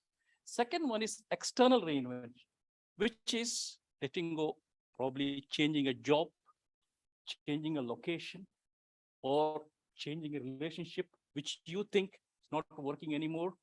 So reinvention basically is changing for better, for positivity. Over to you, sir. Wow, thank you, thank you. So I'm going to a business session, but I know Suresh, he has gone through a lot of acclimatization and has reinvented himself several times over the years. Suresh, can we just hear from you, please? 1 minute, 1 minute, 2 minutes. Yeah. No, you can continue to hold. You have been holding it for everybody else, so you hold it. You know, when I asked Dr. Babu, what's the theme of the meeting today? And he said it is reinvent yourself. The first thing that struck me was this theme came up during Rekha's term. Yes, right. Okay. And when she had the first session at Rami Grand, I think, the installation ceremony, okay, I was the keynote speaker. And then what happened that day was, Don't break it, please. what happened that day was to go with the theme of reinvent yourself. What is the primary thing that you need to do? Be ready to break yourself. Unless you dare to break yourself and build, you will never ever reinvent yourself. Do you have that courage in you? Ask yourself. I mean, don't limit yourself to just slogans, just themes. You come here, you celebrate, okay, wonderful meeting, and you go back. No. Live the words that you hear, that you adapt. Change yourself for the better. This is what happens. You build because you dare to break. Thank you, Suresh. Now, you need to clean up this mess. No, you need to clean up the mess. I can do that. Yeah, you have to do it. I have cleaned up a lot of mess. Okay, well, Not just mine. Let's go into the business session now for a crisp business session. Can I call upon the president of WMC Toastmasters, Sukumar? I don't know if Dan saw this, that there was a whole glass breaking on the floor. I don't know if you, and the others, Harsh, and everybody actually saw that. So what am I expected to do in this business session? Now remove my shoes and dance on this? It's a famous Bollywood movie that actually does that.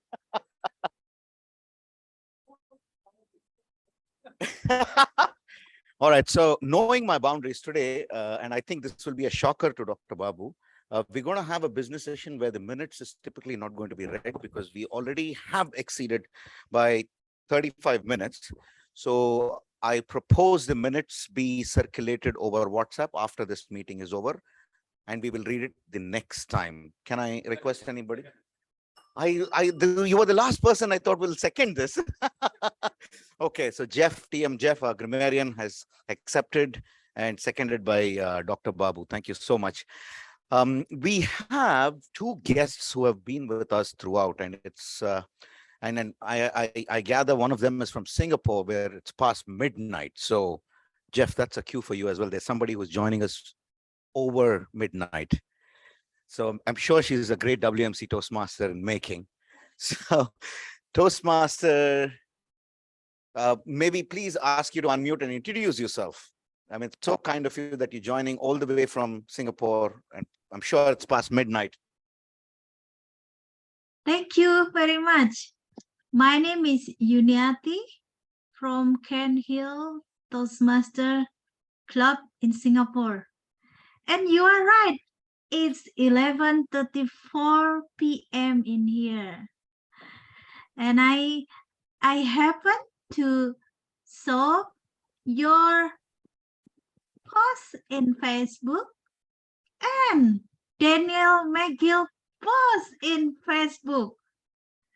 And because I'm curious and I want to learn from him, so I joined your meeting this night.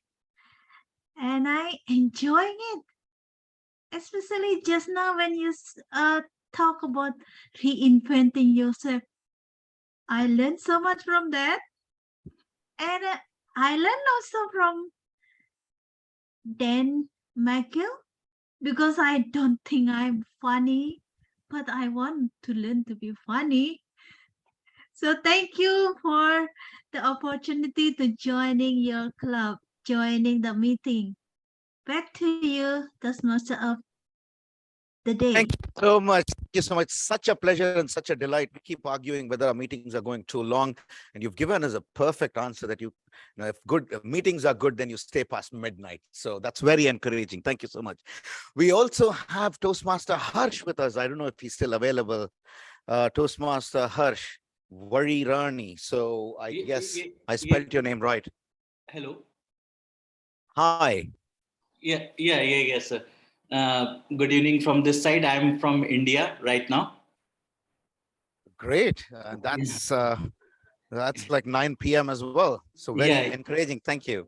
Yeah, so it's a very, I really enjoyed this session, and actually I'm particularly belong to some technical background. So I'm actually pursuing my PhD studies in aerospace engineering. So, but it's not related to with this session at all.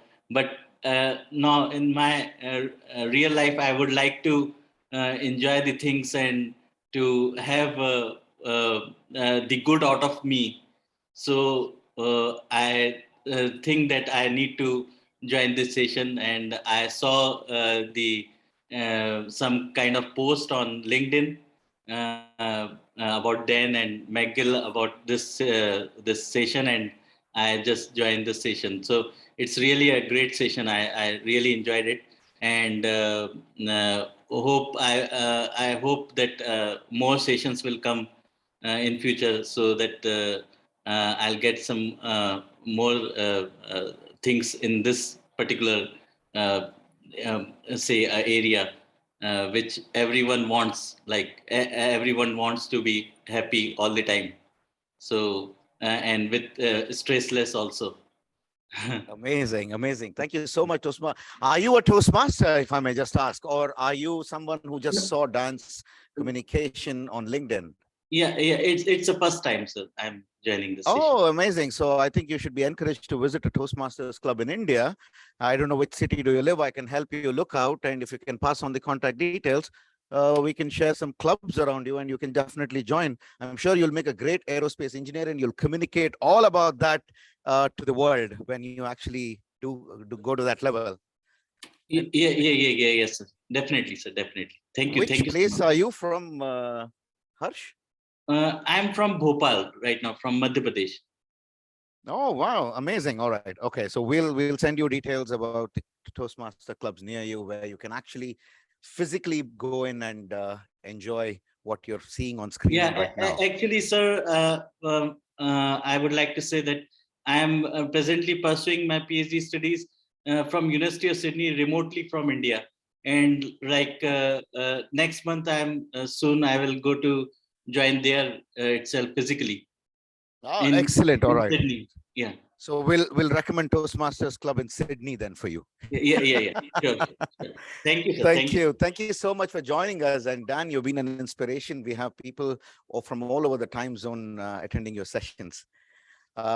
With that, we will move with our business session into the next meeting. We'll read our reports. We gave in a very detailed report last time. So in a sense of time, there's only one thing that we have to do. I propose to extend this meeting by another half an hour. Okay, 45 minutes. 30 minutes. He says 45. Okay, 30 minutes. It's very late, but 30 minutes. So can I see some hands? Toastmaster Yashodhan proposes. Dr. Babu seconds. Yash, Jeff, I don't see your hand at all. Thank you. Thank you, Dr. Babu. Over to you, sir. Thank you. I know we are late, but that's, again, we are enjoying. We learn best in moments of enjoyment, and we learn how we could reinvent ourselves. Now it's time for the general evaluator to come on. Since I've already introduced Santosh John earlier, Solly, I even forgot his name because he has not been here for a long time. Huh? Santosh Abraham, there's one more name to it. Matthew Abraham Santosh. I was reinventing myself. Thank you. Pleasure having you. Part of it the next Sure. time. We have some Most other welcome. things to do. Sure. Thank you so much.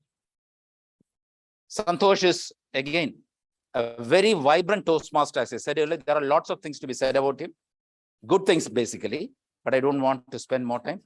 Santosh, it's over to you. Sukumar, do you want us here? Let's give a big round of applause to Santosh.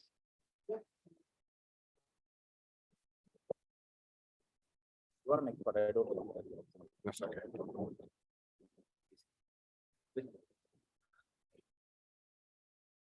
Yeah. All right. Okay. I'm in the front of the frame. I don't have to ask you whether I'm audible because I'm trying to usually bring down my tempo. So, and thank you so much, Toastmaster Day, fellow Toastmasters, and dear guests. Oh yeah, please.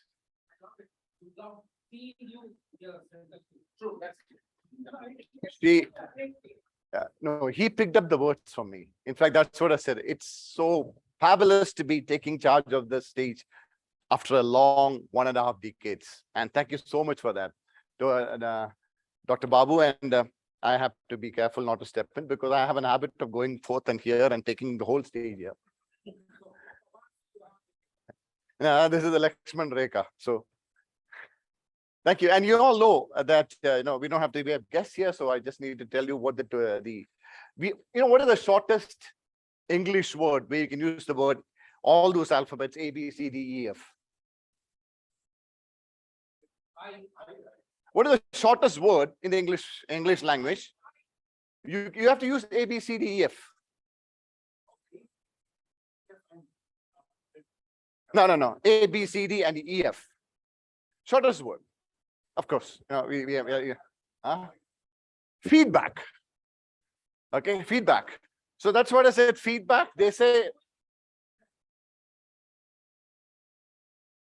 So feedback is the shortest word, but like Dr. Suresh said, it could be as long. But I'm trying to keep it as crispy as possible. That's what I was trying to tell you here. So yes, feedback is the breakfast of the champions. I'm here to coordinate. Here, I'm not the one giving the feedbacks altogether, but the reason why we have a feedback session called the general evaluation session here in this Toastmasters meeting is to give a constructive feedback of how the performance of the roles and the conduct that happened in the meeting. It's a creative criticism of anything and everything that happened throughout the meeting. Now, when I say creative criticism, this is something in Toastmasters we need to learn and practice. And that's why, even when Dr. Babu said a lot about Dr. Suresh. Now, Dr. Suresh is a person who have reinvented things, thought out of the box. We had things like, a Toastmasters Club having a drama competition, a Toastmasters Club having a short film competition, Toastmasters Club holding or practicing or presenting a professional drama. And that's something which no Toastmasters in this whole island has thought of. WMC have broken the barriers, not just the glasses. And we have gone ahead and taught all things. And even as a person like that comes in and presents certain things here, we give him feedback. He's a mastermind. And when I remember when he came in and he was doing his 4th project, which was all about body language, he lighted up a lamp and he said, in the midst of the things, everything goes dark. And then all was in this, and it was all dark room. We couldn't even see him. And then when I was the evaluator, I came in and I said, what a fantabulous speech, but did not meet the objectives. And he accepted it. And he said, yeah, I will redo it. And that's a culture that WMC Toastmasters brought in. I'm ready to take criticisms. I'm ready to change. And that's what even our IT billionaire Bill Gates said, that, we need to have feedback from others. And that's the only way we can change. And today, I'm not the one, I said, giving all the feedbacks. One thing I wanted to go even before the evaluators, even during the evaluators are called, is that I like the idea of the pre-meeting. I don't know whether other clubs are doing it, but this is the first time I ever heard about this. There was a pre-meeting wherein most of the major role players were called in. And as a general evaluator, some of my feedbacks are already given there. So it becomes much more easier. So that was something really good. So you were really prepared for this meeting. You were really taking this meeting so seriously. And that is something which is, I think you need to all those organizers and the president need to have an applause for this.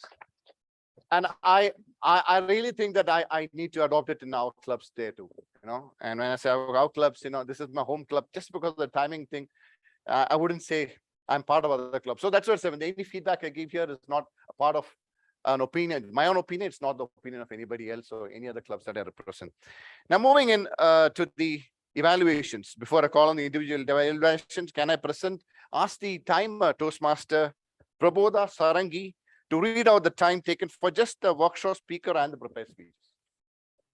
Thank you so much, everybody. Workshop speaker, 3 minutes, but that it includes and Toastmaster 7 minutes 9 seconds, and Toastmaster 7 minutes 40 seconds. Thank you so much. Thank you so much, Prabodha. And let me call for the first evaluator. Before that, let me talk about Dan. Thank you for being with us all this time. And Dan, if you're seeing me, I don't know, how do I face you? Okay, this is fine. This is it. Okay. Dan, couple of things that you have given us today was something really for a take home. The takeaway point was something people miss out in when they prepare a humorous speech. I prepared a humorous speech. I presented them, and people just go for the gigs and the gaffes, and no points taken. But like the Toastmaster Abdul Rahim said, the 85 points goes for all these things together. Right, 15 is the gigs and the gags, and one thing about giving jokes to your character was something really that I could take over and I could implement that into my thing. It was a wonderful presentation. Let's give a big round of applause to Dan. Dan, and being a great speaker, you are also very down to earth, very humble, and you were ready to really accommodate with us all this time. And you are a great human being, and we love you. And the first prepared speech during the education session was presented by Toastmaster Yashodhan Abhyankar, which was during the workshop itself, and it came as part of the workshop. That's why we acclimate into new trends very easily. That's WMC Toastmasters are used to that, and we're keeping that culture across. And the project 1 speech, level 3 of the engaging humor part, the speech was evaluated by a seasoned Toastmaster Owen Crasta. Toastmaster Owen, would you please present the evaluation on Toastmaster Yashodhan?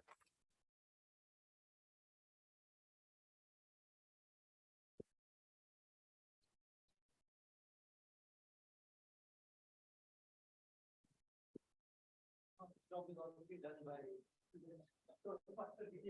Dan.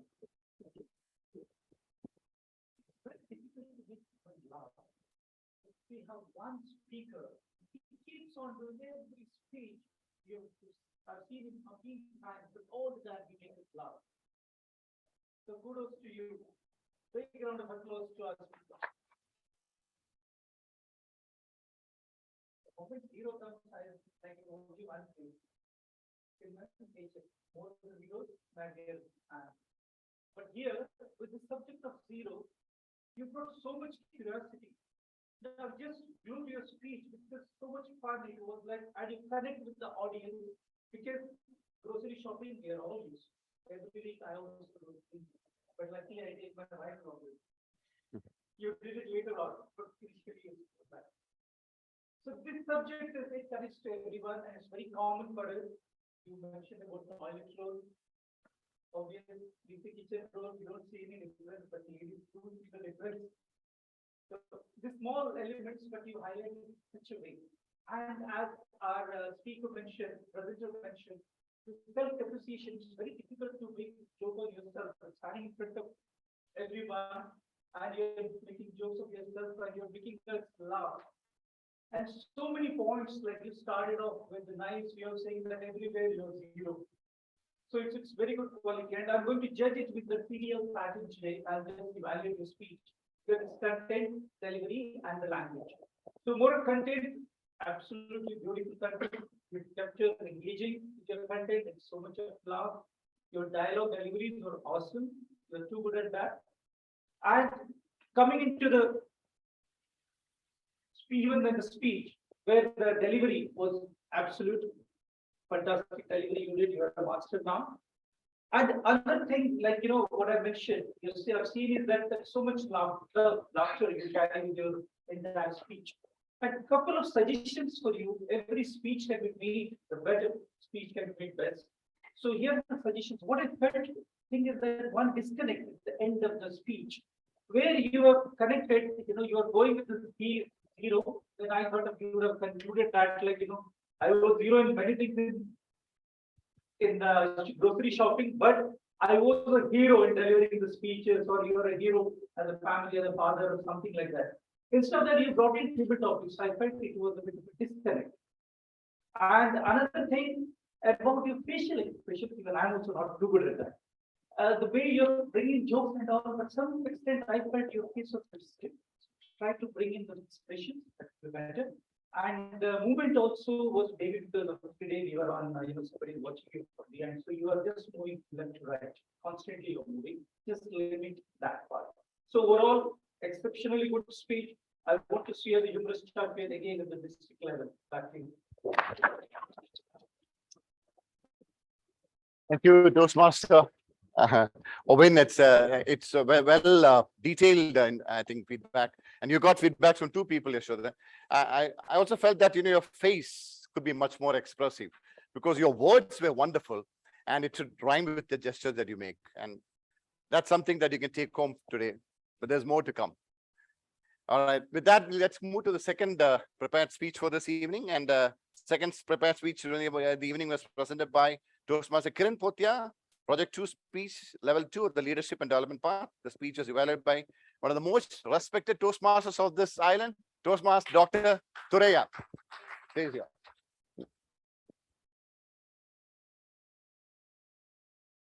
Thank you.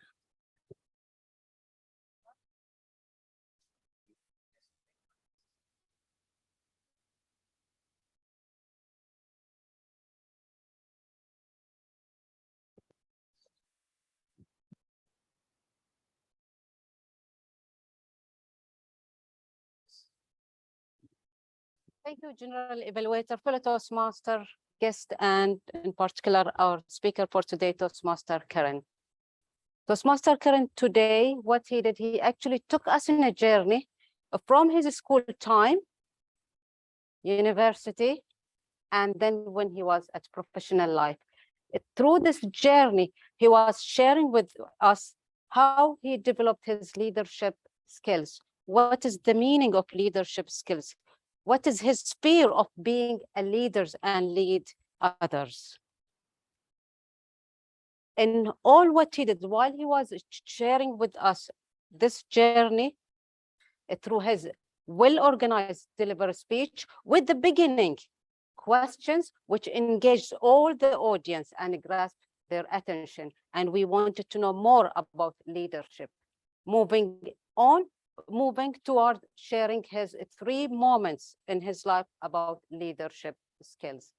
So we could see how his friend asked him during his childhood his teacher actually asked him how his class at university asked him to be a leader, and he hesitate. And then through when he became during his career. So as a good points, you have well organized, you have a well organized thought as well. Your voice was clear to all of us. You were looking at all of the members as well. So that was really done well. How we can support you as well. So while you are sharing your speeches, I would love to learn more about your leadership style and why, for example, how you took control while you are at school. So you started the story and then you stopped. You jumped to the university. University, it was a good opportunity, as you mentioned, but again, we would love to know more about why you had this fear. How did you overcome this fear? Or from childhood to university, what others you led? And then professionally, I think that what you missed professionally, we would love to share, to hear more about your leadership style. The project focused on knowing your leadership style. I think this is what was missing. In the project, they are mentioning different style. What is your style? How you like to lead people? Do you have an example? I think if you shared with us an example of from life or from work, you would love to be like him or her. So this is one I think you need to think about it. Also, the stage, you have a good opportunity to use the stage because you were divided from school time to university to professional life.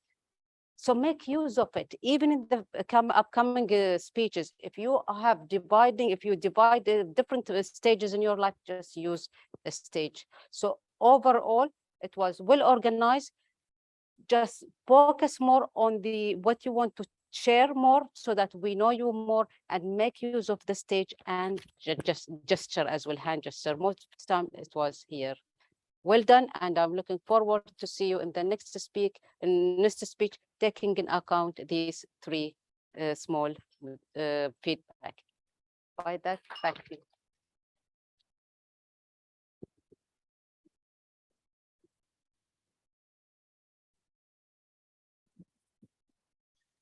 Thank you, Toastmaster DTM Thuraiya, for that sincere feedback. Just to add on to what DTM Thuraiya said, Toastmaster Kiran, you are a wonderful personality here. Just like the stage usage is one thing which you can have a better control over your voice and employ poses in the right places where you can really get the audience attention. And a little more preparations, you are on. And now I would like to ask the timer to read out the time taken by the tabletop. No, there's no tabletop commenters today, but just the evaluator.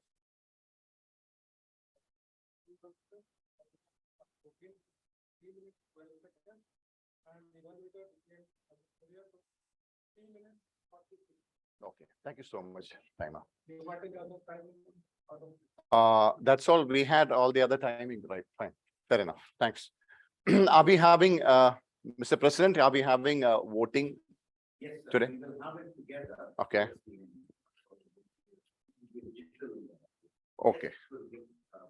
Okay. Usually we try to do the voting of the speakers now and then moving forward. It's fine. I mean, you can follow your trend. That's not a problem. Now we have another evaluator, and every time we have to acclimate to new changes. So it's fine. So we have another evaluator in our midst. Is not usually called an evaluator per se, but he's a person who keeps the tab of the language and the word of the day. Let me call on the grammarian for the day, Toastmaster Jeffrey, to give his report.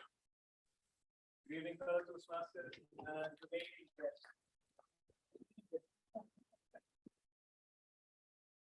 In 3 hours, I had a bit of croissant and I've been sleeping. And as the role of the grammarian is to also be a careful listener, I have noted some very good use of the English language tonight. First of all, I'd like to thank all those who did use the word of the day, acclimate.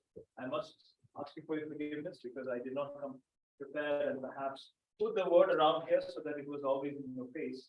So I do ask you, I do apologize for that. Nonetheless, the word was used not in the way that I intended. I was hoping that people use the word acclimate rather than acclimatization and acclimatize and have your mouth full. But nonetheless, you all seem comfortable using it. It was fine nonetheless. So well done to all those that use it. So Sukuma, Dr. Babu, Owen, and Toastmaster Santosh use it. Did anyone else use it?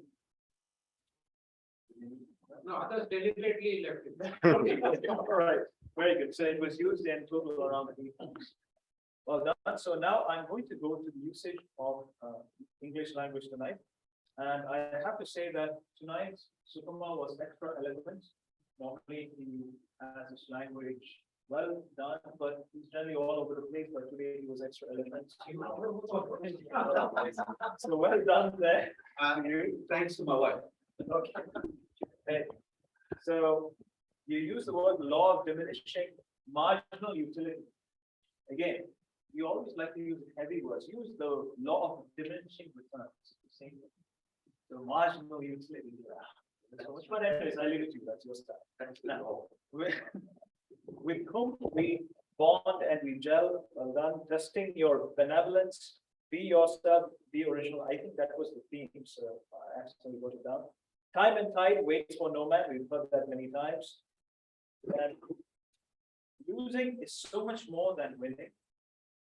Why did the Toastmaster cross the road to use the full state? I really like that. I never thought this was there's a humor aspect to it. Self-deprecation can seem a bit jarring, so that's another interesting use of the language. Who told, this is from Dr. Babu, who told that you are a joker? You are a joke. I must meet your son. Surprised he's still alive. Oh, you That's should meet the entire family. no, not in passing. Yes. Then some other words. Rip-tickling humor, pearls of wisdom.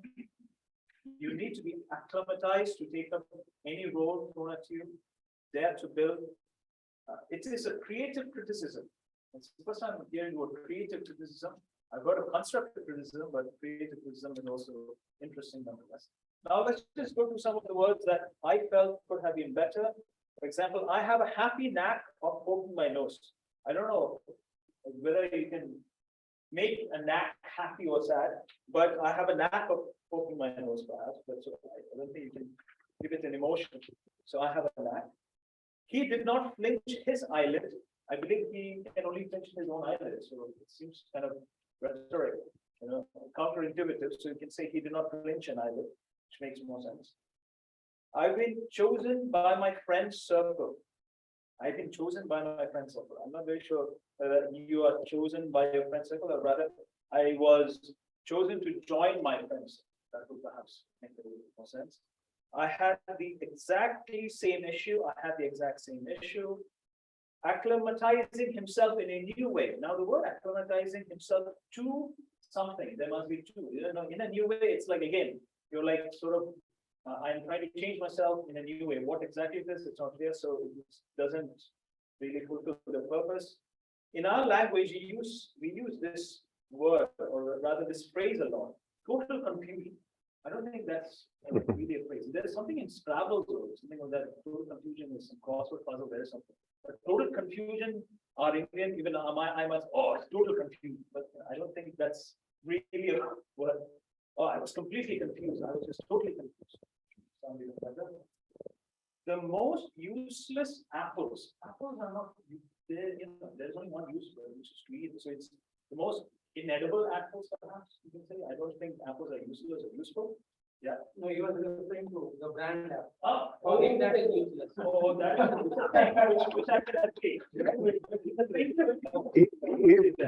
That was a friendly rescue. Okay. And finally, I know we already passed time. It was like a reinventing moment for me. It's like a reinventing moment. Okay. So I'm not really sure if you can use it was like a reinventing moment, rather it was a moment where, because we're ending the sentence with me. And again, I don't think that's a good, so it was a moment for me where I reinvented myself. But nonetheless, Everyone did a great job.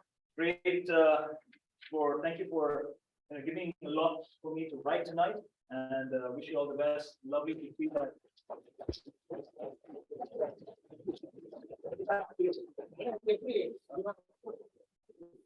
That's what I was going to say.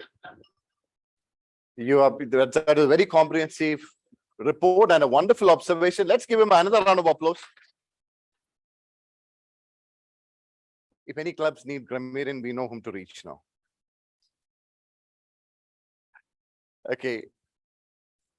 Yes, like what you said, you already admitted that if the word of the day can be posted somewhere else, there's definitely a word we can add to the vocabulary.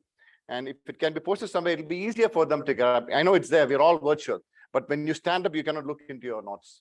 Or if it is there on your, even if you have expecting people online, it's better to keep one of those places where the with the word of the day mentioned there, so that they can also refer easily. Right. Thank you so much. With that, let's move on to the counter report. Toastmaster Kaif Jungle, let's welcome him.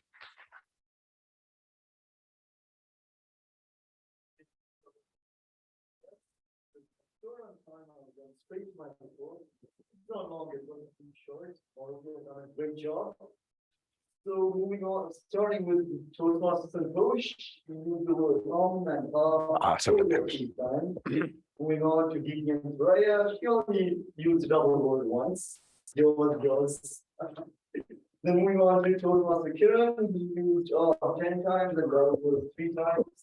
And moving on to our president, Toastmaster Sukumar, he used the word 3 times. Well, with that, great job to everyone else. Thank you, Toastmaster Kaif. I'm a champion with us. There was a time when I thought that this was a and then you increase your and then that types. And yeah, now let me move on with the evaluation of the rest of the meeting very quickly. You have a lot of evaluators coming here, giving you a lot of evaluation. I'm not here to give you the general evaluation per se. The meeting did start 30 minutes later, acceptable, because there were a lot of technical issues. We could see that, and people were here all around for that. And at 4:13, the Sergeant at Arms came across, started the meeting well. A wonderful lady, beautiful lady here. She came across, she had everything written properly, and she had done, the welcome was wonderful. I like the way she was very clear, she was very brief. That's a note that I put there. She started the meeting effectively with a very formal welcome. Only thing I could tell you is that, madam, if you could, what I can tell you, Pragati, is that if you could come in with a little more energy, because you are the one who is going to transfer the energy to it. Good evening, that makes a difference. So you say, how are you feeling today? And then you start off, that's not, even if you read, it's fine, because the mission statement, there's a couple of things are there on the notes, you can still read, but then at least give them the vibe, give them the energy, and then move across to it. Otherwise, you had a very good welcome, and you were in charge of certain things. I could see that you were making sure that people are comfortable here. Let's give a big round of applause to her.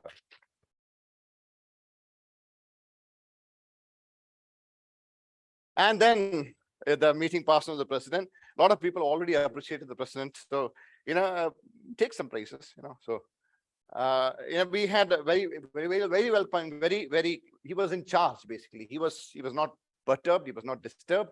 Even with the disturbances around, he started with a smooth flow. He was in control. That's what I saw. So usually when things don't work out in the initial stage, the president gets very worried.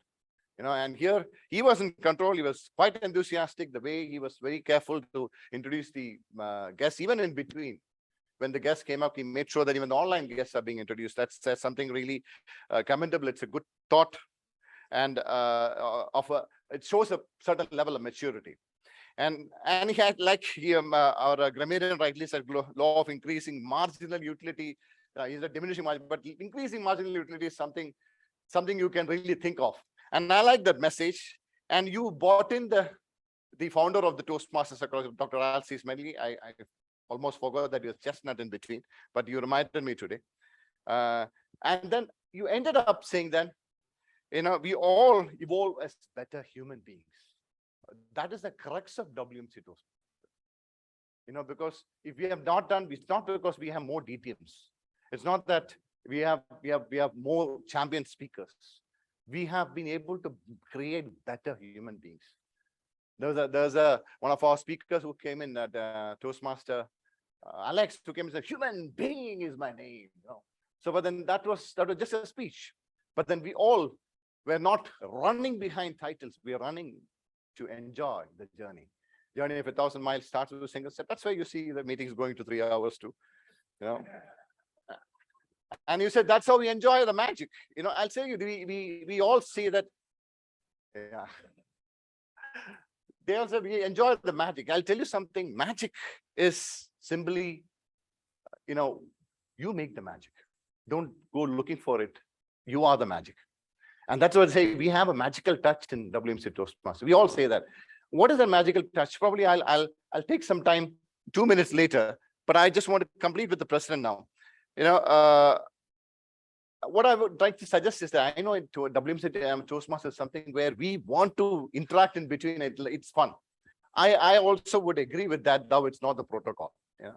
But when the president is speaking, let's not, at least when he's giving the presidential address, let's not interfere, because it might interfere in his communication, because we're not coming completely prepared. It's not a prepared speech per se. So the president's speech comes up with that bigger vitality, and that message comes across. And then you can make your comments in between. That's okay. The cross talks can go across. But as far as the president is concerned, the presidential address was wonderful. You moved across very well. And the business session was very crisp. And it was a good thought that the minutes could be circulated instead of being read, because minutes is the thing that takes the maximum time here. Introduction of the Toastmaster Day was wonderful, aptly done. And indeed, there was a lot of apt words that came in. I wouldn't say hype, because he deserves that. And let's give a big round of applause to the president together.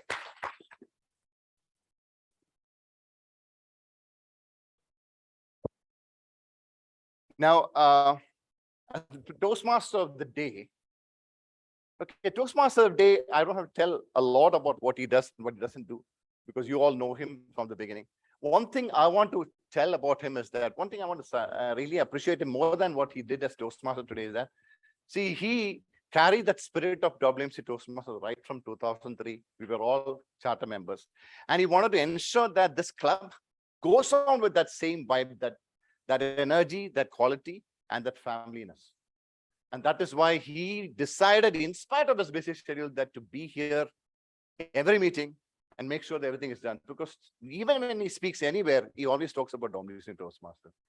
So like Dr. Suresh, myself, many of us had to leave in between for certain reasons, but he made sure that a part of his life is dedicated to WMC Toastmasters. Let's give a big round of applause for that. What I'm talking about him about everything else is about this meeting alone. This is what the core is.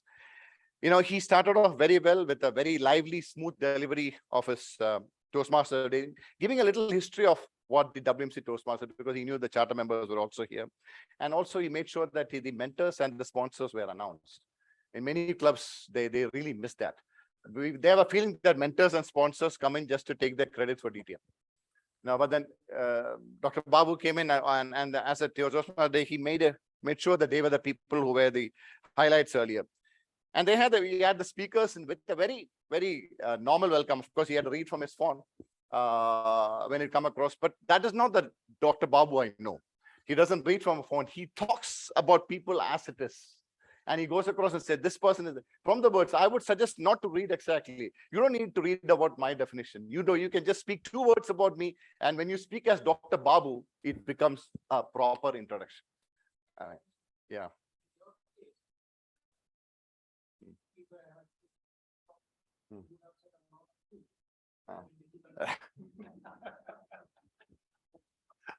Okay, a point taken, Point taken, accept that.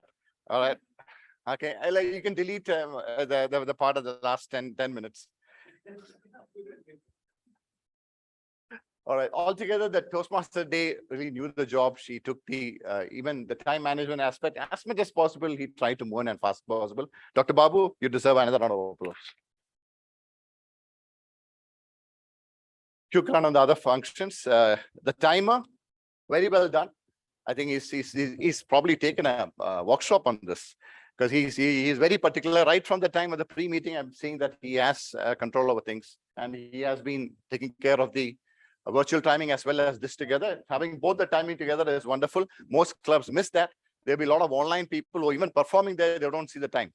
And we have a virtual timing as well as a physical timer, and very well explained to. Big round of applause to him.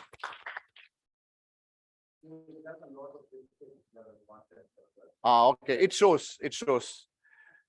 Altogether, all the role players, in fact, it was a wonderful idea for Toastmaster Day to bring in 3 people who could voluntarily speak, whether people are not speaking during the meeting could speak. Now, I want to wind up today. I don't know whether I missed anybody. Is there any reports pending? No. I want to wind up today saying that, see, we all had this magical touch in WMC Toastmasters. And we say, what is this magical touch? Magical touch is not something that I can explain. It has to be experienced. And we have experienced that. You know, what is that? Magical touch is something that touching somebody's heart without touching it. It's seeing and feeling what others feel with the eyes and the senses of your heart. And in WMC Toastmaster, right from 2003, we could practice that. I'll give you a small example. I would embarrass myself saying this, but the second meeting when we started 2003, we had one of the members in the executive committee who stood up and said something which is very silly to the extent that we thought, I mean, he is an executive committee member. Everybody looks at him well. And the first comment, he said, ask something which is very silly, and then even the way he demonstrated, and if I have to give an evaluation about the way he spoke about it, I could say 10 things which is wrong.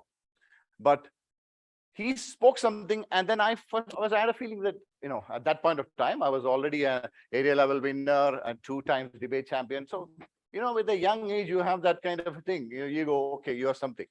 But when he spoke up something, and that was very silly, I asked Dr. Babu, Doctor, do you think he will be able to do this role as an executive committee member? You know what was doctor's response? He didn't say, I will make him well, because he was much more experienced than me. He didn't say that he will get better. He said, we are going to make him well. And that simple word shifted my focus about what the club and the culture is. He said, we will do it together.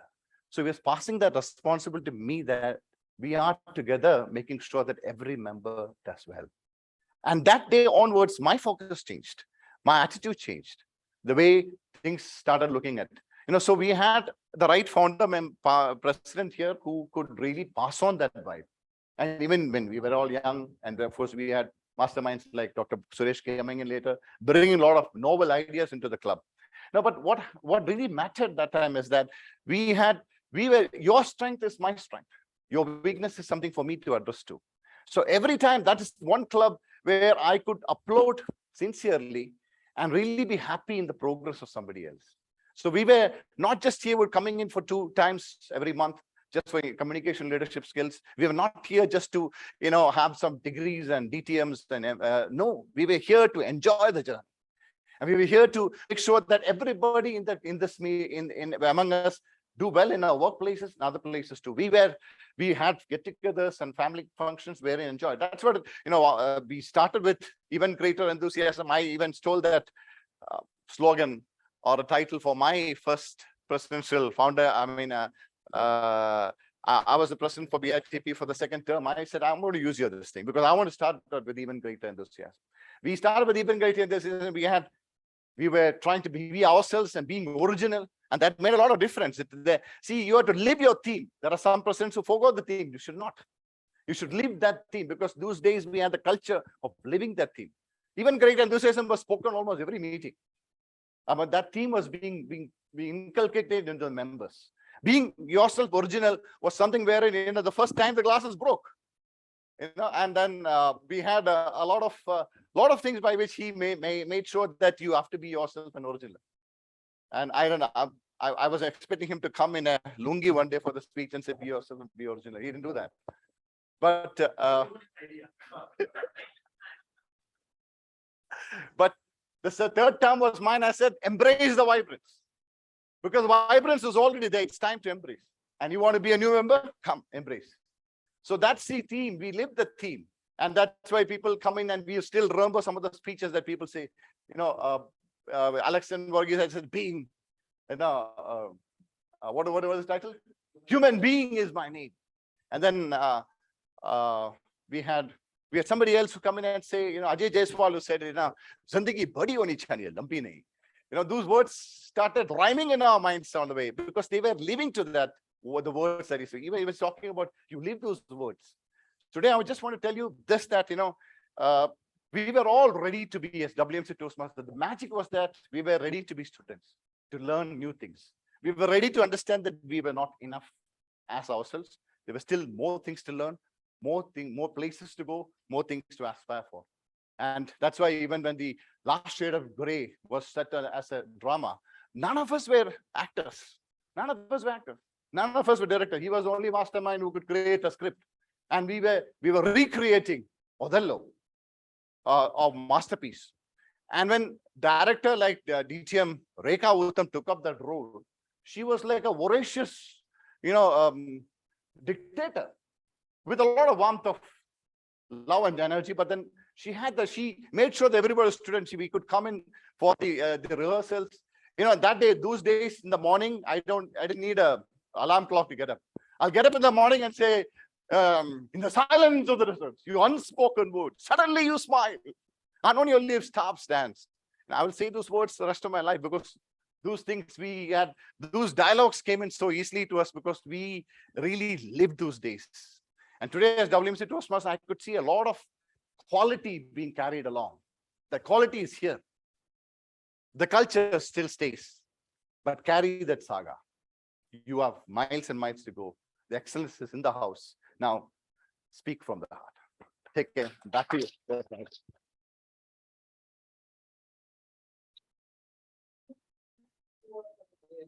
What's that?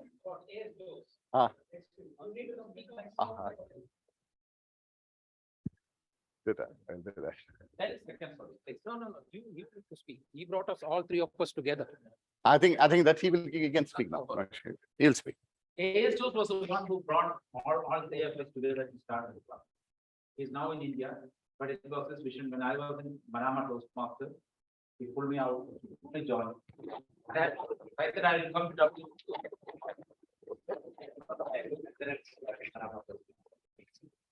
But I still stayed on. Anyway, it's been a very great journey, and I'm happy I left Manama Toastmasters because I could get a good family, embrace the vibrance. And Santosh, the first thing he asked me that there was, does WMC have the same magic that we had? Santosh, now you agree that we have the same magic? Thank you so much. Don't want to take up any further time. Let's give a big round of applause. Santosh. And yeah, it's back to you, Mr. President. There is one more about WMC, but I'll leave it for a later. Sure. Thank you. Thank you very much. The voting links have been sent on the group, and the guests would be getting the voting link as a ballot paper. So, and I don't know, Dan, you've been there with us throughout. So do you want to vote? You've seen. So I think, Prabodha, you can pass it on Zoom. Yeah. You can probably put the link on the chat if Dan wants to vote. And while the voting is happening, we have Marilee Miller all the way from Canada. Thank you, Marilee. Maybe DTM Marilee, are you a Toastmaster? Can you introduce yourself if you're hearing us? I don't think she can hear us. Can you hear me, Dan? I mean, can you still hear me? Yes. It's been a long meeting. So I asked, can you still hear me? I can still hear you. Yeah. What day is it? Oh, it's Sunday here. All right. Excellent. All right. Yeah. Okay. So I guess the voting is on, and then Toastmaster Priyanka and Toastmaster Murli, we can do that. So while that is okay, so we lost the guest. So I think we have one guest remaining. Jeffrey, How do you feel? No, about the time.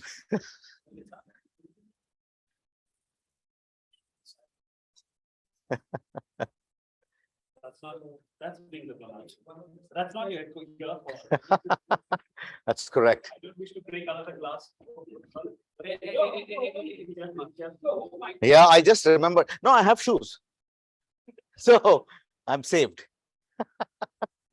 But I actually came this way.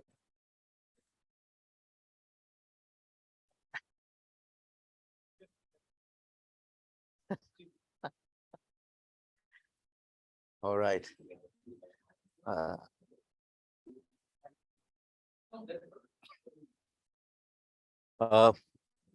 thought while the ballot paper is getting counted, sir, can we have your feedback? It's, I don't know, you sir, you said you were in Oman and probably you would have seen many meetings. Is this a meeting like no other? Yeah, please, come on stage.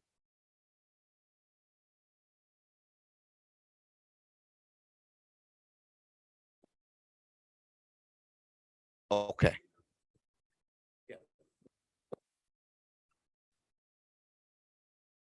A very good afternoon. Is it not a good afternoon? Please. Okay. I am new to this place, but not new to Middle East. I came from Oman. 16 years I was in Oman, and 20 years I was working in India. And new to Toastmaster Club also, because in Oman I was in Sohar. There was no Toastmaster Club in Sohar. It was in Muscat. So I'm new to, first time I'm coming. I'm very much impressed. And I don't want to speak more because I know you are all expert and there is a grammatical person is there. You'll be finding a lot of mistake in me. Anyway, thanks a lot. Thank Mr. Suresh giving me this chance. He just in the evening he called me and asked. I was totally free. I said, why not? And I really enjoyed it. I really enjoyed it. Hats off to the team. Thank you. Thank you.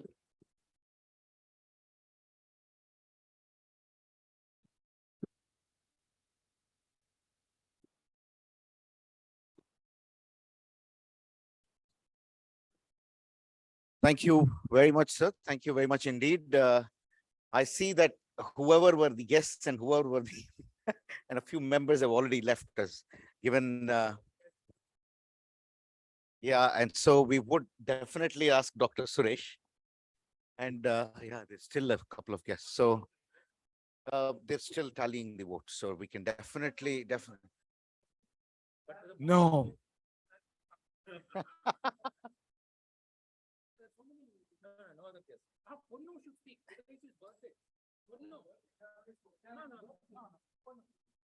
No. Are we missing your birthday? Actually, recordingly, it's 28. Yeah, so even in my term, there was a lot of confusion on your birthday because you had two birthdays. So we have the one that you confirmed as your birthday. That is the one, no? Thank God. Suresh, yeah, we have a Toastmaster as well online, so they are hearing us. So Oh, sorry. No, hearing us, yes. Yeah, so he's giving it that to you. Speak into it. Hey, Dan, this is especially for you. Thank you so much. You know, it was a great exposure. He left.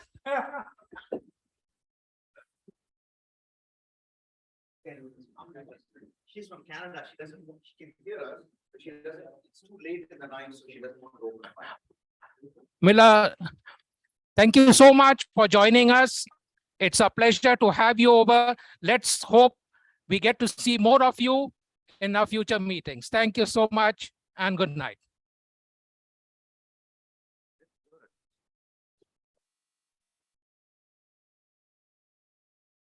Thank you.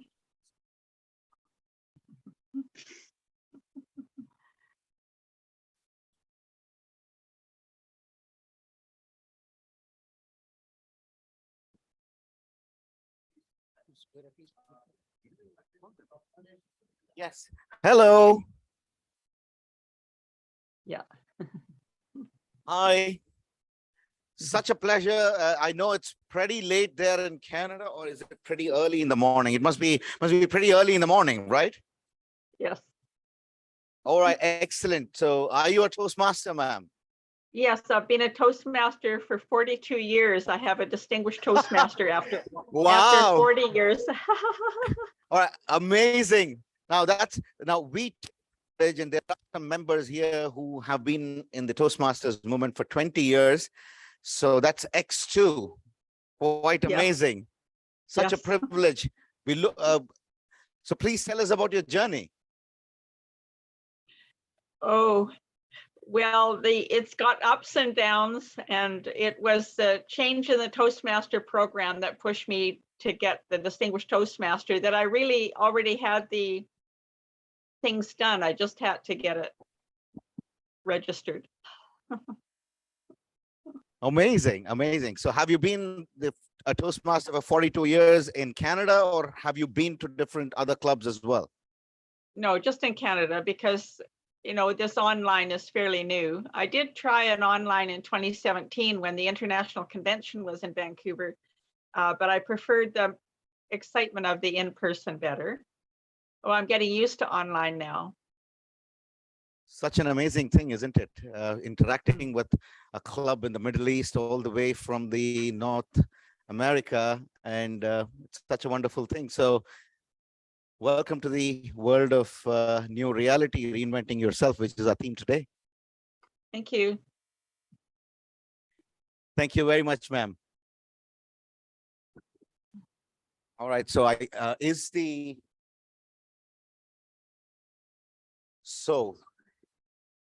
is ready. So everyone has. So may I request, I think today is a star-studded evening. So may I request the Toastmaster of the day, Dr. Babu, our GE, of course. Toastmaster Santosh, and our none other than Suresh ji, who is to come on stage, please, and help me do the honors for. Okay, so the best of tag, Suresh ji. So for the best of tag, any guesses? Toastmaster Jeffrey Abraham.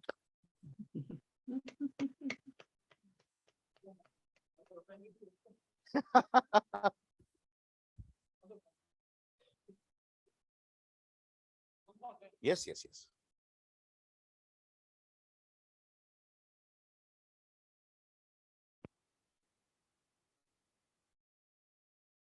For the best TMOD GE, both of them are on stage.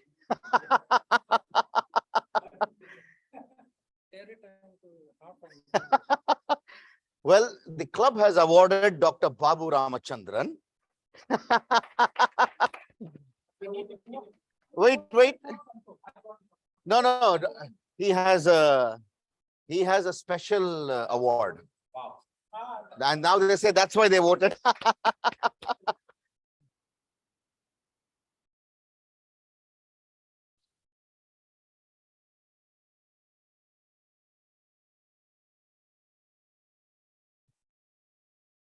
The best is always for the last. The best evaluator today has been awarded to Toastmaster Owen Krasta. Wow, that was a very close one for sure.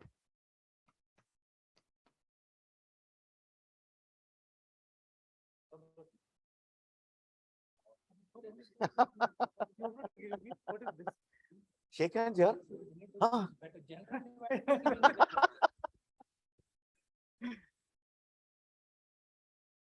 Thank you. And the best speaker is 0.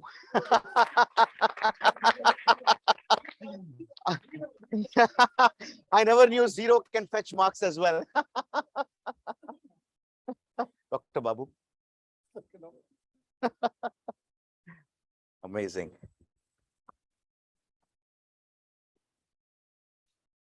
Excellent. And for a general evaluation that was like no other, and not just the general evaluation, but bringing in nostalgia. There is a special certificate of appreciation. Wow. Santosh ji, thank you so much for coming in. Come. This is Kev's magic.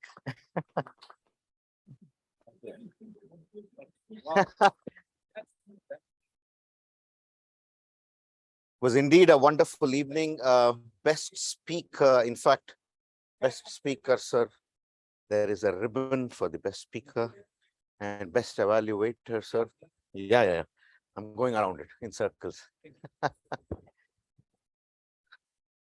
Thank you very much, Sureshji. Thank you very much. And thank you, Dr. Babu. And with this, I think we have spoken to all the guests. So I have the privilege finally to call meeting 447 adjourned. Great meeting. Thank you. One evaluation it was said, you don't use the gavel anytime. Because I was standing there, no? Still you can take the gavel and do it. Okay, I will take the gavel now. Adjourned.